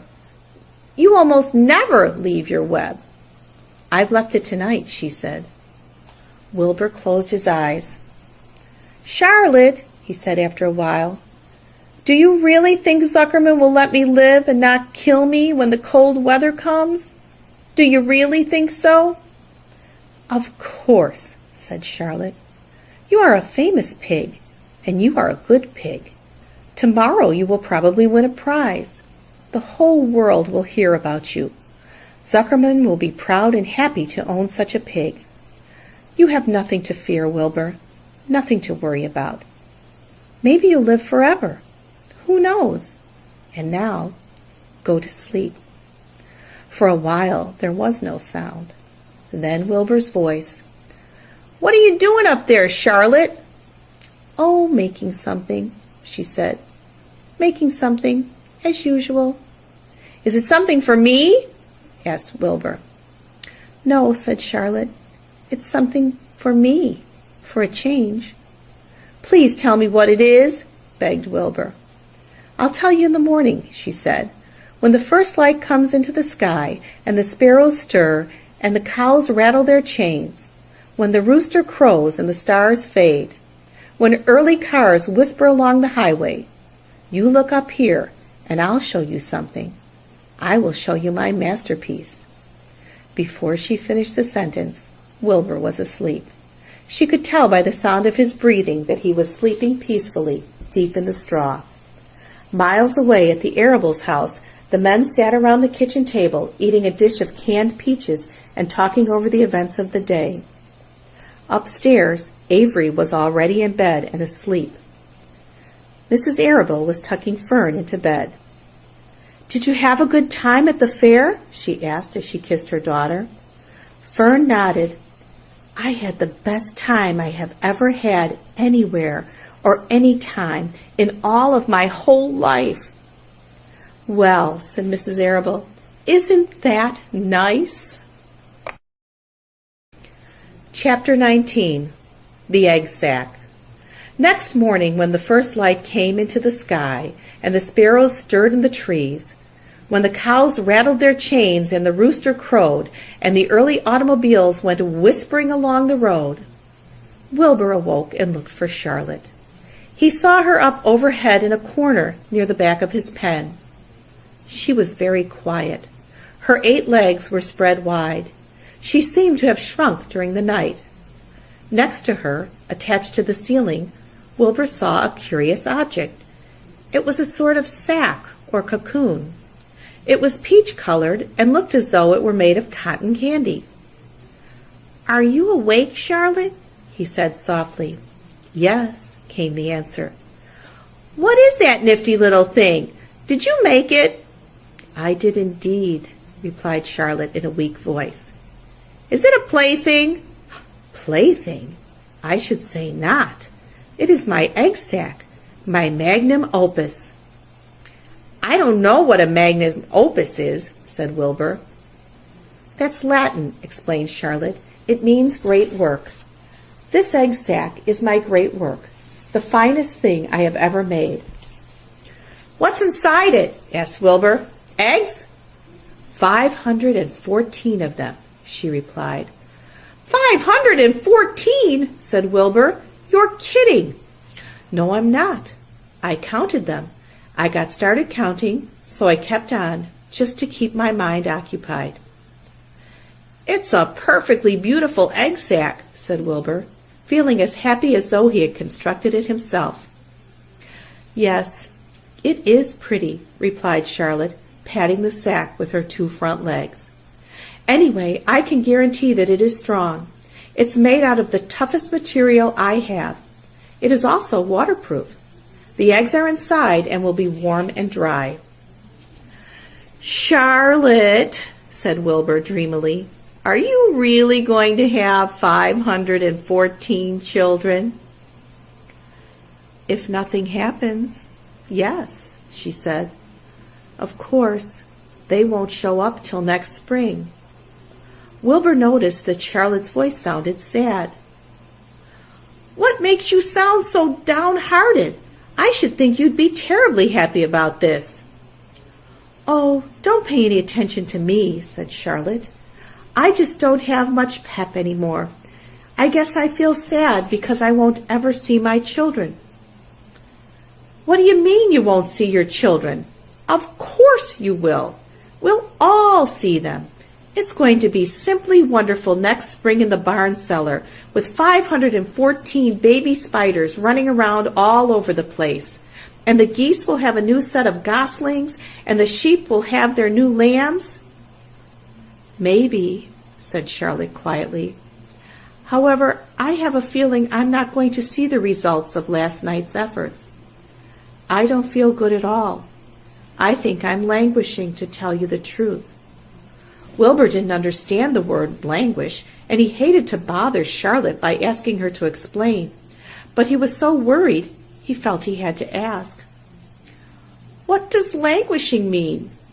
"It means I'm slowing up, feeling my age. I'm not young anymore, Wilbur. But I don't want you to worry about me. This is your big day today. Look at my web. Doesn't it show up well with the dew on it?" Charlotte's web never looked more beautiful than it looked this morning. Each strand held dozens of bright drops of early morning dew. The light from the east struck it and made it all plain and clear. It was a perfect piece of designing and building. In another hour or two, a steady stream of people would pass by, admiring it and reading it and looking at Wilbur and marveling at the miracle. As Wilbur was studying the web, a pair of whiskers and a sharp face appeared. Slowly, Templeton dragged himself across the pen and threw himself down in a corner. "I'm back," he said in a husky voice. "What a night!" The rat was swollen to twice his normal size. His stomach was as big around as a jelly jar. "What a night!" he repeated hoarsely. "What feasting and carousing! A real gorge! I must have eaten the remains of 30 lunches. Never have I seen such leavings, and everything well ripened and seasoned with the passage of time and the heat of the day. Oh, it was rich, my friends, rich!" "You ought to be ashamed of yourself," said Charlotte in disgust. "It would serve you right if you had an acute attack of indigestion." "Don't worry about my stomach," snarled Templeton. It can handle anything. And by the way, I've got some bad news. As I came past that pig next door, the one that calls himself Uncle, I noticed a blue tag on the front of his pen. That means he has won first prize. I guess you're licked, Wilbur. You might as well relax. Nobody is going to hang any medal on you. Furthermore, I wouldn't be surprised if Zuckerman changes his mind about you. Wait till he gets hankering for some fresh pork and smoked ham and crisp bacon. He'll take the knife to you, my boy. Be still, said Charlotte. You're too stuffed and bloated to know what you're saying. Don't pay any attention to him, Wilbur. Wilbur tried not to think about what the rat had just said. He decided to change the subject. Templeton, said Wilbur, if you weren't so dopey, you would have noticed that Charlotte has made an egg sac. She is going to become a mother. For your information, there are 514 eggs in that peachy little sack. Is that true? Asked the rat, eyeing the sack suspiciously. Yes, it's true, sighed Charlotte. Congratulations, murmured Templeton. This has been a night. He closed his eyes, pulled some straw over himself, and dropped off into a deep sleep. Wilbur and Charlotte were glad to be rid of him for a while. At 9 o'clock, Mr. Arable's truck rolled into the fairgrounds and came to a stop at Wilbur's pen. Everybody climbed out. Look, cried Fern, look at Charlotte's Web. Look what it says. The grown-ups and the children joined hands and stood there, studying the new sign. Humble, said Mr. Zuckerman. Now isn't that just the word for Wilbur? Everyone rejoiced to find that the miracle of the web had been repeated. Wilbur gazed up lovingly into their faces. He looked very humble and very grateful. Fern winked at Charlotte. Lurvy soon got busy. He poured a bucket of warm slops into the trough, and while Wilbur ate his breakfast, Lurvy scratched him gently with a smooth stick. Wait a minute, cried Avery. Look at this. He pointed to the blue tag on Uncle's pen. This pig has won first prize already. The Zuckermans and the Arabilles stared at the tag. Mrs. Zuckerman began to cry. Nobody said a word. They just stared at the tag. Then they stared at Uncle. Then they stared at the tag again. Lurvy took out an enormous handkerchief and blew his nose very loud. So loud, in fact, that the noise was heard by stable boys over at the horse barn. Can I have some money? Asked Fern. I want to go out on the midway. You stay right where you are, said her mother. Tears came to Fern's eyes. What's everybody crying about? Asked Mr. Zuckerman. Let's get busy. Edith, bring the buttermilk. Mrs. Zuckerman wiped her eyes with her handkerchief. She went to the truck and came back with a gallon jar of buttermilk. Bath time, said Zuckerman cheerfully. He and Mrs. Zuckerman and Avery climbed into Wilbur's pen. Avery slowly poured buttermilk on Wilbur's head and back, and as it trickled down his sides and cheeks, Mr. and Mrs. Zuckerman rubbed it into his hair and skin. Passer-by stopped to watch. Pretty soon quite a crowd had gathered. Wilbur grew beautifully white and smooth. The morning sun shone through his pink ears. He isn't as big as that pig next door, remarked one bystander, but he's cleaner. That's what I like. So do I, said another man. He's humble, too, said a woman, reading the sign on the web. Everybody who visited the pig pen had a good word to say about Wilbur. Everyone admired the web, and of course nobody noticed Charlotte. Suddenly a voice was heard on the loudspeaker. Attention, please, it said. Will Mr. Homer Zuckerman bring his famous pig to the judge's booth in front of the grandstand? A special award will be made there in 20 minutes. Everyone is invited to attend. Crate your pig, please, Mr. Zuckerman, and report to the judge's booth promptly. For a moment after this announcement, the Arabilles and the Zuckermans were unable to speak or move. Then Avery picked up a handful of straw and threw it high in the air and gave a loud yell. The straw fluttered down like confetti into Fern's hair. Mr. Zuckerman hugged Mrs. Zuckerman. Mr. Arable kissed Mrs. Arable. Avery kissed Wilbur. Lurvy shook hands with everybody. Fern hugged her mother. Avery hugged Fern. Mrs. Arable hugged Mrs. Zuckerman. Up overhead, in the shadows of the ceiling, Charlotte crouched unseen, her front legs encircling her egg sack. Her heart was not beating as strongly as usual, and she felt weary and old, but she was sure at last that she had saved Wilbur's life, and she felt peaceful and contented. "We have no time to lose," shouted Mr. Zuckerman. "Lurvy, help with the crate." "Can I have some money?" asked Fern. "You wait," said Mrs. Arable. "Can't you see everybody is busy?" "Put that empty buttermilk jar into the truck," commanded Mr. Arable. Avery grabbed the jar and rushed to the truck. "Does my hair look all right?" asked Mrs. Zuckerman. "Looks fine," snapped Mr. Zuckerman, as he and Lurvy set the crate down in front of Wilbur. "You didn't even look at my hair," said Mrs. Zuckerman. "You're all right, Edith," said Mrs. Arable. "Just keep calm." Templeton, asleep in the straw, heard the commotion and awoke. He didn't know exactly what was going on, but when he saw the men shoving Wilbur into the crate, he made up his mind to go along. He watched his chance, and when no one was looking, he crept into the crate and buried himself in the straw at the bottom. "All ready, boys!" cried Mr. Zuckerman. "Let's go!"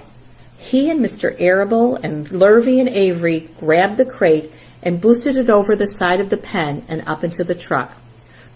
Fern jumped aboard and sat on top of the crate. She still had straw in her hair and looked very pretty and excited. Mr. Arable started the motor. Everyone climbed in, and off they drove to the judge's booth in front of the grandstand. As they passed the Ferris wheel, Fern gazed up at it and wished she were in the topmost car with Henry Fussy at her side. Chapter 20. The Hour of Triumph. "Special announcement," said the loudspeaker in a pompous voice. "The management of the fair takes great pleasure in presenting Mr. Homer L. Zuckerman and his famous pig. The truck bearing this extraordinary animal is now approaching the infield. Kindly stand back and give the truck room to proceed. In a few moments, the pig will be unloaded in the special judging ring in front of the grandstand, where a special award will be made. Will the crowd please make way and let the truck pass? Thank you." Wilbur trembled when he heard this speech. He felt happy but dizzy. The truck crept along slowly in low speed. Crowds of people surrounded it, and Mr. Arable had to drive very carefully in order to not run over anybody. At last he managed to reach the judge's stand. Avery jumped out and lowered the tailgate. "I'm scared to death," whispered Mrs. Zuckerman. "Hundreds of people are looking at us." "Cheer up," replied Mrs. Arable. "This is fun." "Unload your pig, please," said the loudspeaker. "All together now, boys," said Mr. Zuckerman. Several men stepped forward from the crowd to help lift the crate. Avery was the busiest helper of all. "Tuck your shirt in, Avery," cried Mrs. Zuckerman, "and tighten your belt. Your pants are coming down." "Can't you see I'm busy?" replied Avery in disgust. "Look," cried Fern, pointing. "There's Henry." "Don't shout, Fern," said her mother, "and don't point." "Can't I please have some money?" asked Fern. "Henry invited me to go on the Ferris wheel again, only I don't think he has any money left. He ran out of money." Mrs. Arable opened her handbag. "Here," she said. "Here is 40 cents. Now don't get lost, and be back at our regular meeting place by the pig pen very soon." Fern raced off, ducking and dodging through the crowd in search of Henry. "The Zuckerman pig is now being taken from his crate," boomed the voice of the loudspeaker. "Stand by for an announcement." Templeton crouched under the straw at the bottom of the crate. "What a lot of nonsense," muttered the rat. "What a lot of fuss about nothing." Over in the pig pen, silent and alone, Charlotte rested. Her two front legs embraced the egg sack. Charlotte could hear everything that was said on the loudspeaker. The words gave her courage. This was her hour of triumph. As Wilbur came out of the crate, the crowd clapped and cheered. Mr. Zuckerman took off his cap and bowed. Lurvy pulled his big handkerchief from his pocket and wiped the sweat from the back of his neck. Avery knelt in the dirt by Wilbur's side, busily stroking him and showing off. Mrs. Zuckerman and Mrs. Arable stood on the running board of the truck. "Ladies and gentlemen," said the loudspeaker, "we now present Mr. Homer L. Zuckerman's distinguished pig. The fame of this unique animal has spread to the far corners of the earth, attracting many valuable tourists to our great state. Many of you will recall the never-to-be-forgotten day last summer when the writing appeared mysteriously on the spider's web in Mr. Zuckerman's barn, calling the attention of all and sundry to the fact that this pig was completely out of the ordinary. This miracle has never been fully explained, although learned men have visited the Zuckerman's pig pen to study and observe the phenomenon. In the last analysis, we simply know that we are dealing with supernatural forces here, and we should all feel proud and grateful. In the words of the spider's web, ladies and gentlemen, this is some pig." Wilbur blushed. He stood perfectly still and tried to look his best. "This magnificent animal," continued the loudspeaker, "is truly terrific. Look at him, ladies and gentlemen. Note the smoothness and whiteness of the coat. Observe the spotless skin, the healthy pink glow of ears and snout." "It's the buttermilk," whispered Mrs. Arable to Mrs. Zuckerman. "Note the general radiance of this animal. Then remember the day when the word radiant appeared clearly on the web. Whence came this mysterious writing? Not from the spider, we can rest assured of that. Spiders are very clever at weaving their webs, but needless to say, spiders cannot write." "Oh, they can't they?" murmured Charlotte to herself. "Ladies and gentlemen," continued the loudspeaker, "I must not take any more of your valuable time.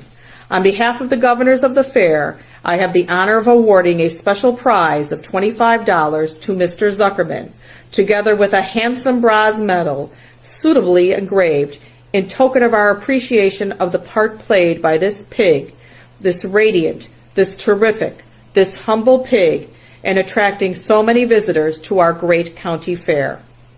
Wilbur had been feeling dizzier and dizzier through this long complimentary speech. When he heard the crowd begin to cheer and clap again, he suddenly fainted away. His legs collapsed, his mind went blank, and he fell to the ground, unconscious. "What's wrong?" asked the loudspeaker. "What's going on, Zuckerman? What's the trouble with your pig?" Avery was kneeling by Wilbur's head, stroking him. Mr. Zuckerman was dancing about, fanning him with his cap. "He's all right," cried Mr. Zuckerman. "He gets these spells. He's modest and can't stand praise." "Well, we can't give a prize to a dead pig," said the loudspeaker. "It's never been done." "He isn't dead," hollered Zuckerman. "He's fainted. He gets embarrassed easily. Run for some water, Lurvy." Lurvy sprang from the judge's ring and disappeared. Templeton poked his head from the straw. He noticed that the end of Wilbur's tail was within reach. Templeton grinned. "I'll tend to this," he chuckled.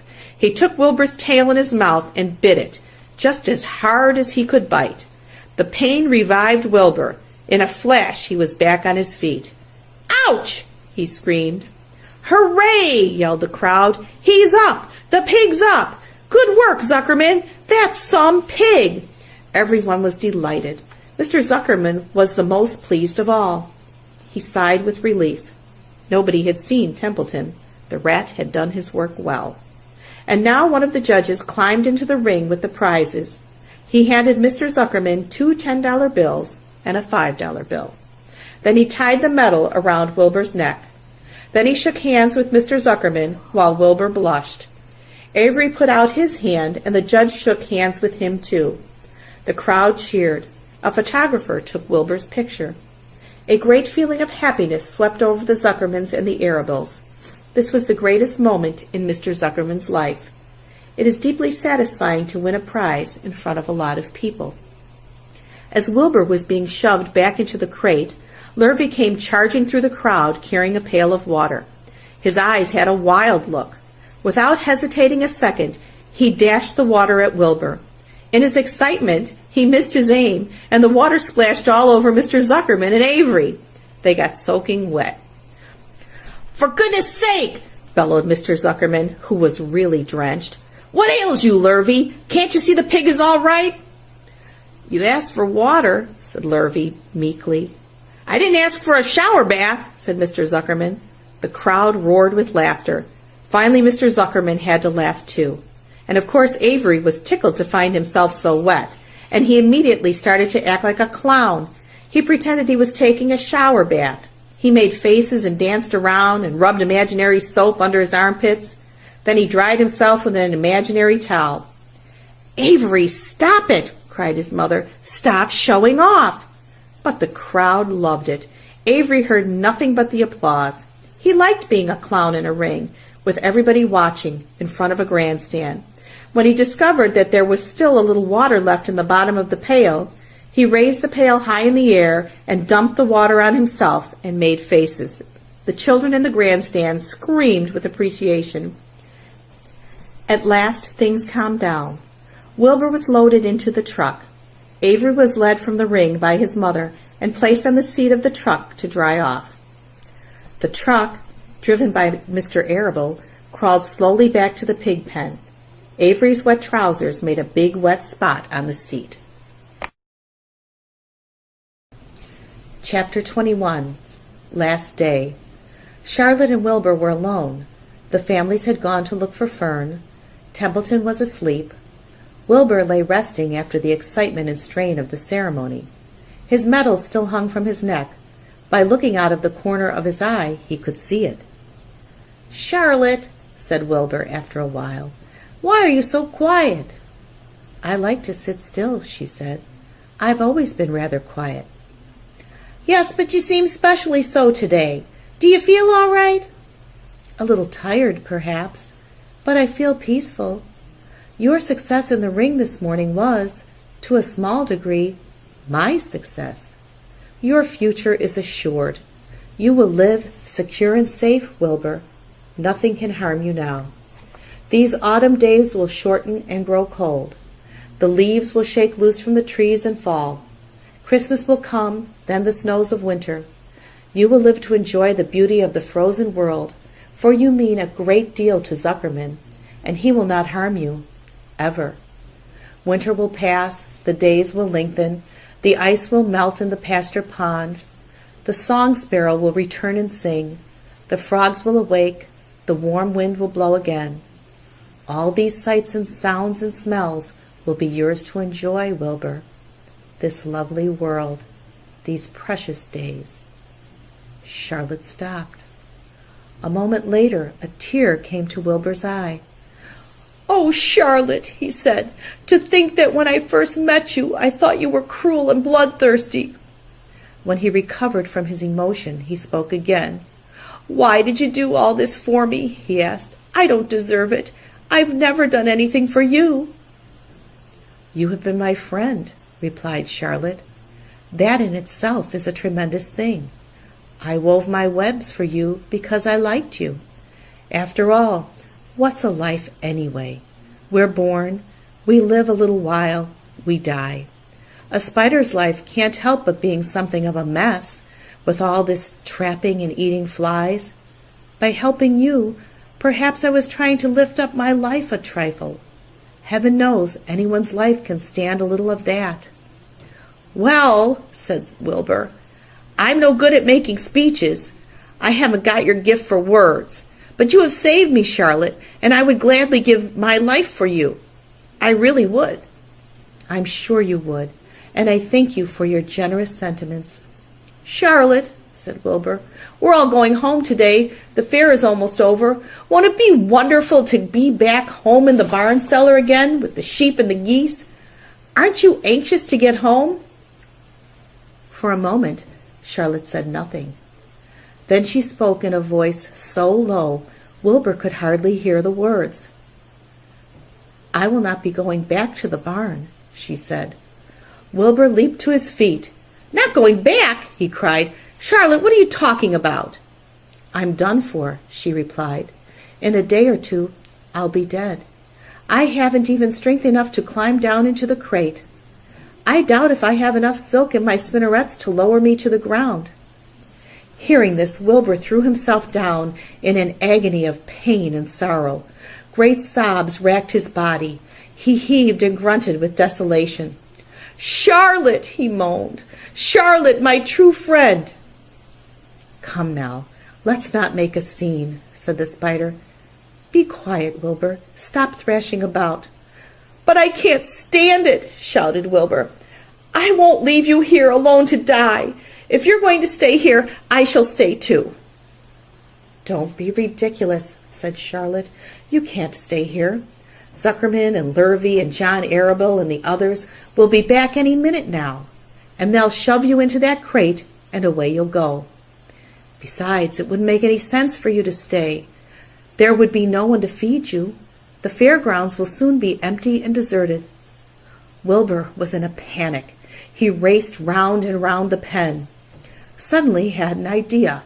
He thought of the egg sack and the 514 little spiders that would hatch in the spring.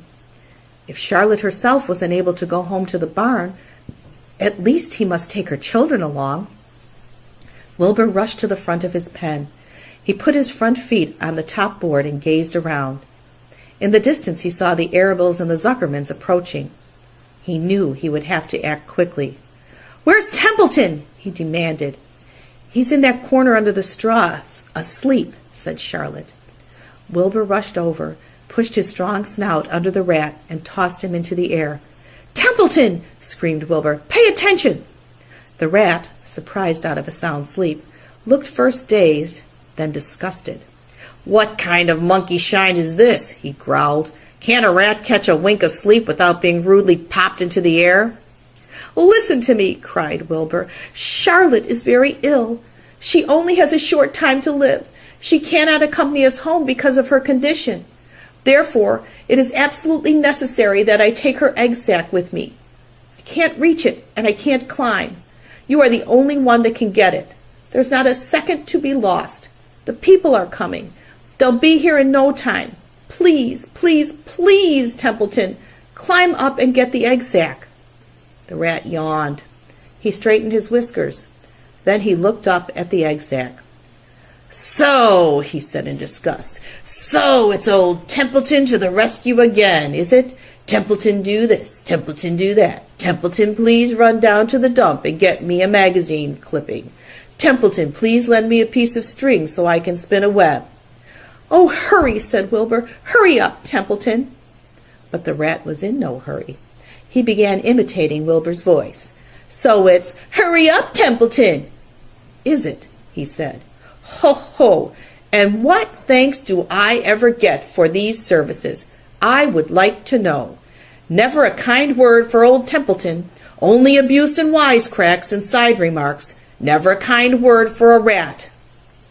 "Templeton," said Wilbur in desperation, "if you don't stop talking and get busy, all will be lost, and I will die of a broken heart. Please climb up."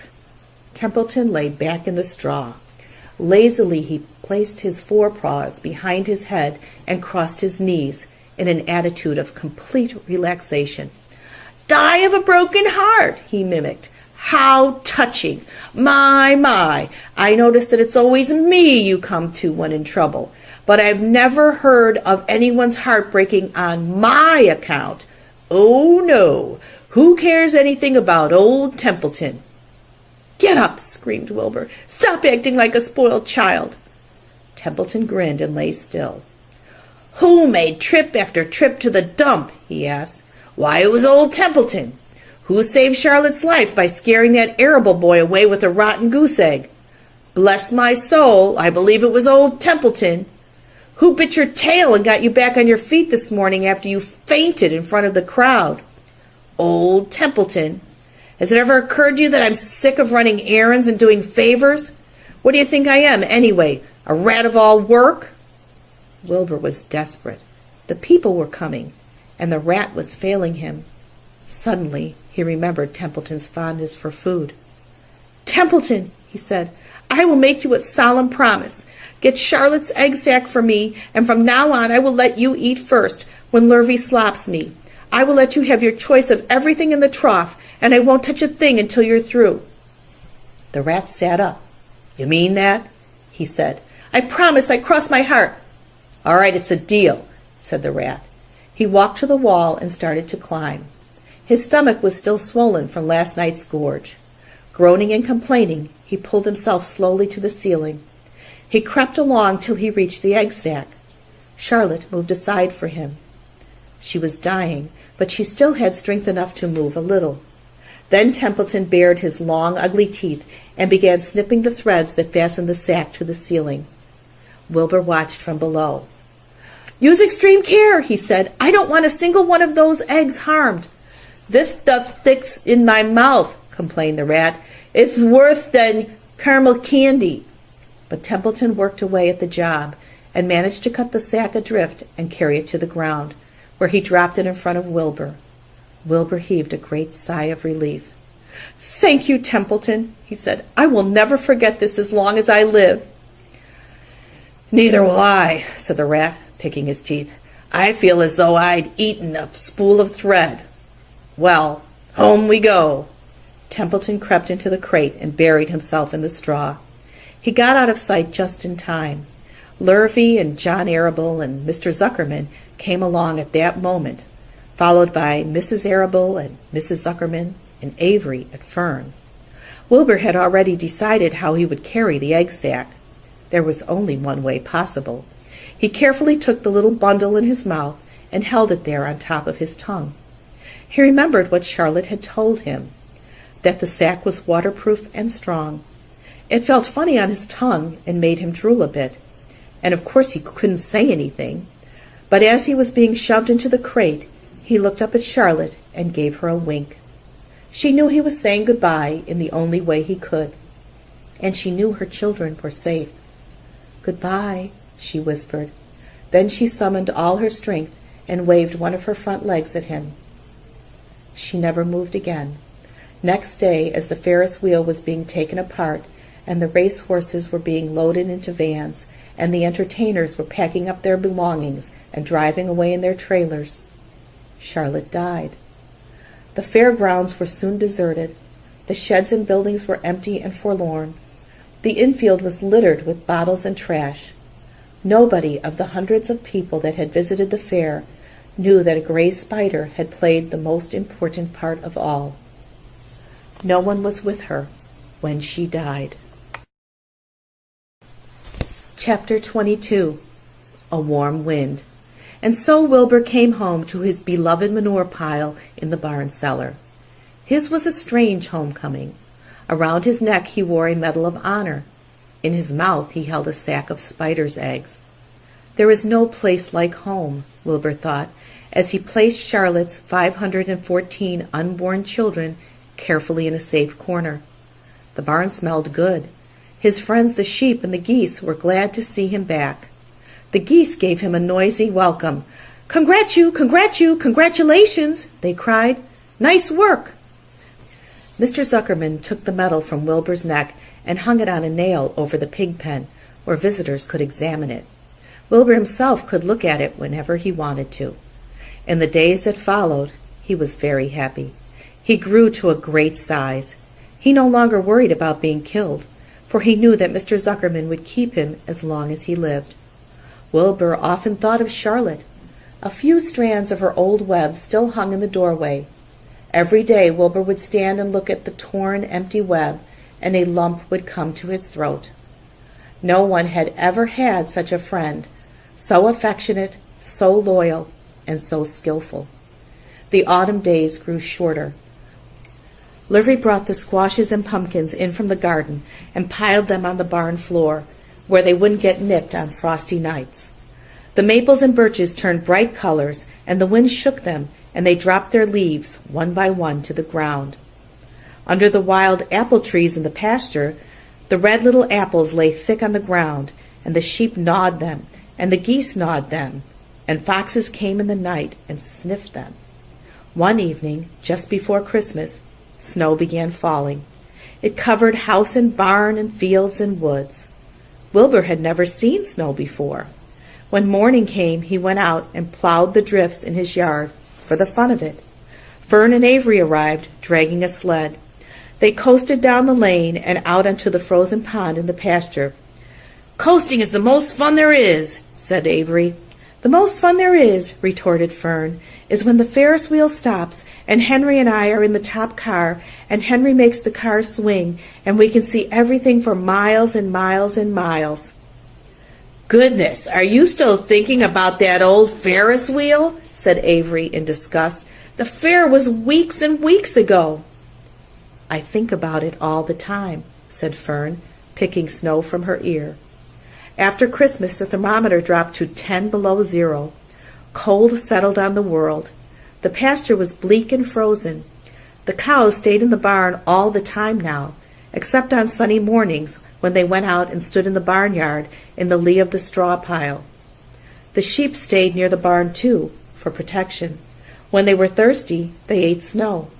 The geese hung around the barnyard the way boys hang around a drugstore, and Mr. Zuckerman fed them corn and turnips to keep them cheerful. "Many, many, many thanks," they always said when they saw food coming. Templeton moved indoors when winter came. His ratty home under the pig trough was too chilly, so he fixed himself a cozy nest in the barn behind the grain bins. He lined it with bits of dirty newspapers and rags, and whenever he found a trinket or a keepsake, he carried it home and stored it there. He continued to visit Wilbur 3 times a day, exactly at mealtime, and Wilbur kept the promise he had made. Wilbur let the rat eat first. Then, when Templeton couldn't hold another mouthful, Wilbur would eat. As a result of overeating, Templeton grew bigger and fatter than any rat you ever saw. He was gigantic. He was as big as a young woodchuck. The old sheep spoke to him about his size one day. "You would live longer," said the old sheep, "if you ate less." "Who wants to live forever?" sneered the rat. "I am naturally a heavy eater, and I get untold satisfaction from the pleasures of the feast." He patted his stomach, grinned at the sheep, and crept upstairs to lie down. All winter, Wilbur watched over Charlotte's egg sack as though he were guarding his own children. He had scooped out a special place in the manure for the sack, next to the board fence. On very cold nights, he lay so that his breath would warm it. For Wilbur, nothing in life was so important as this small, round object. Nothing else mattered. Patiently, he awaited the end of winter and the coming of the little spiders. Life is always a rich and steady time when you are waiting for something to happen or to hatch. The winter ended at last. "I heard the frogs today," said the old sheep one evening. "Listen, you can hear them now." Wilbur stood still and cocked his ears. From the pond, in shrill chorus, came the voices of hundreds of little frogs. "Springtime," said the old sheep thoughtfully. "Another spring." As she walked away, Wilbur saw a new lamb following her. It was only a few hours old. The snows melted and ran away. The streams and ditches bubbled and chattered with rushing water. A sparrow with a streaky breast arrived and sang. The light strengthened. The mornings came sooner. Almost every morning there was another new lamb in the sheepfold. The goose was sitting on 9 eggs. The sky seemed wider and a warm wind blew. The last remaining strands of Charlotte's old web floated away and vanished. One fine sunny morning, after breakfast, Wilbur stood watching his precious sack. He wasn't thinking of anything much. As he stood there, he noticed something move. He stepped closer and stared. A tiny spider crawled from the sack. It was no bigger than a grain of sand, no bigger than the head of a pin. Its body was gray with a black stripe underneath. Its legs were gray and tan. It looked just like Charlotte. Wilbur trembled all over when he saw it. The little spider waved at him. Then Wilbur looked more closely. 2 more little spiders crawled out and waved. They climbed round and round on the sack, exploring their new world. Then 3 more little spiders, then 8, then 10. Charlotte's children were here at last. Wilbur's heart pounded. He began to squeal. Then he raced in circles, kicking manure into the air. Then he turned a backflip. Then he planted his front feet and came to a stop in front of Charlotte's children. "Hello there," he said. The first spider said hello, but its voice was so small Wilbur couldn't hear it. "I am an old friend of your mother's," said Wilbur. "I'm glad to see you. Are you all right? Is everything all right?" The little spiders waved their forelegs at him. Wilbur could see by the way they acted that they were glad to see him. "Is there anything I can get you? Is there anything you need?" The young spiders just waved. For several days and several nights they crawled here and there, up and down, around and about, waving at Wilbur, trailing tiny drag lines behind them, and exploring their home. There were dozens and dozens of them. Wilbur couldn't count them, but he knew that he had a great many new friends. They grew quite rapidly.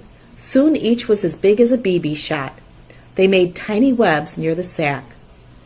Then came a quiet morning when Mr. Zuckerman opened a door on the north side. A warm draft of rising air blew softly through the barn cellar. The air smelled of the damp earth, of the spruce woods, of the sweet springtime. The baby spiders felt the warm updraft. One spider climbed to the top of the fence. Then it did something that came as a great surprise to Wilbur.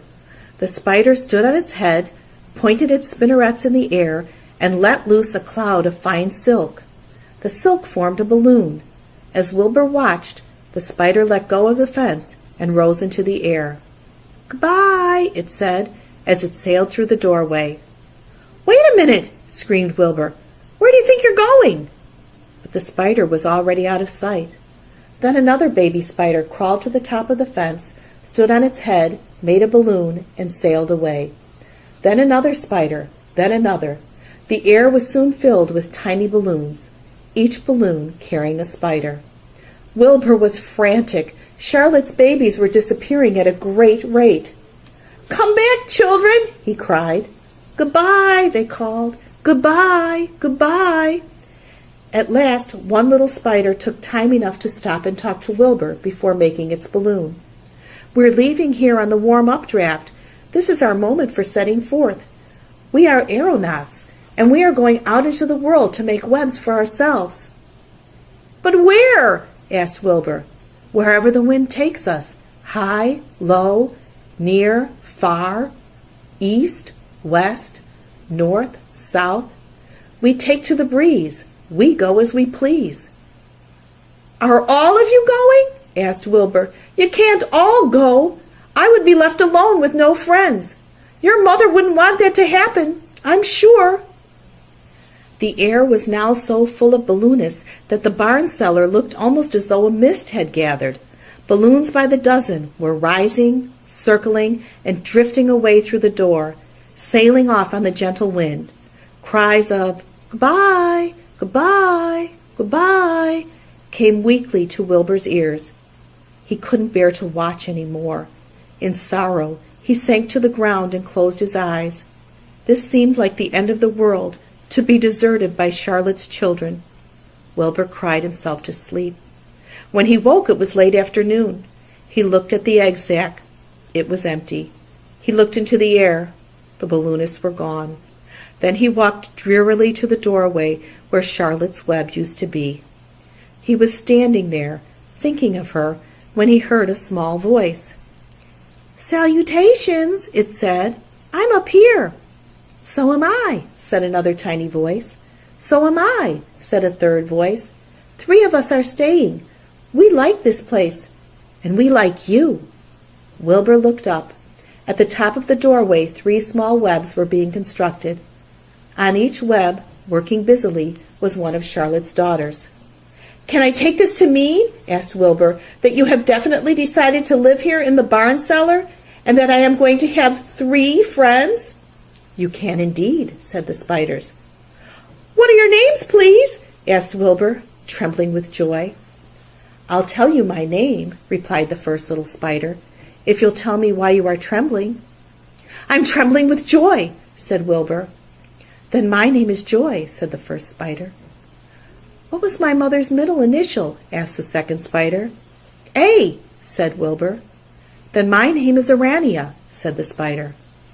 "How about me?" asked the third spider. "Will you just pick out a nice, sensible name for me?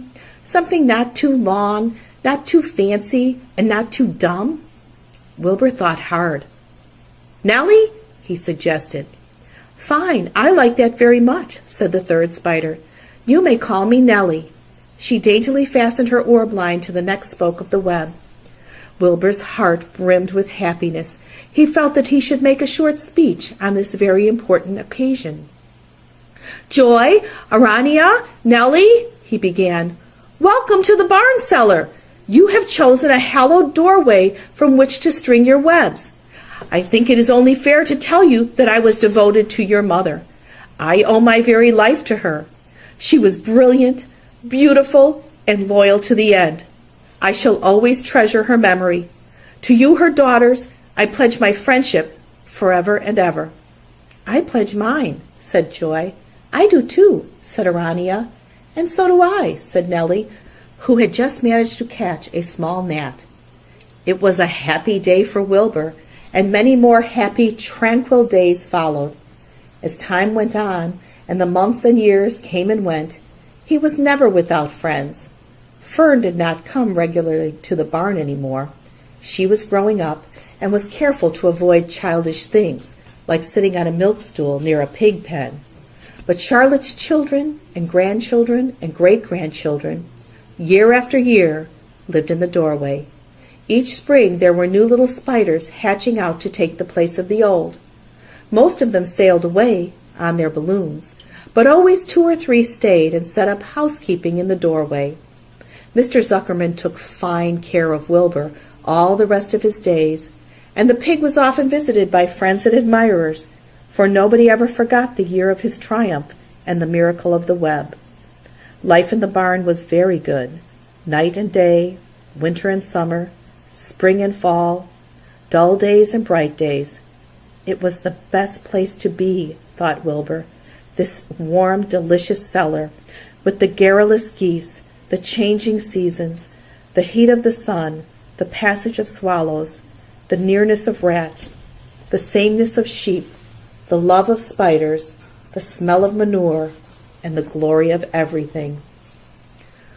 Wilbur never forgot Charlotte.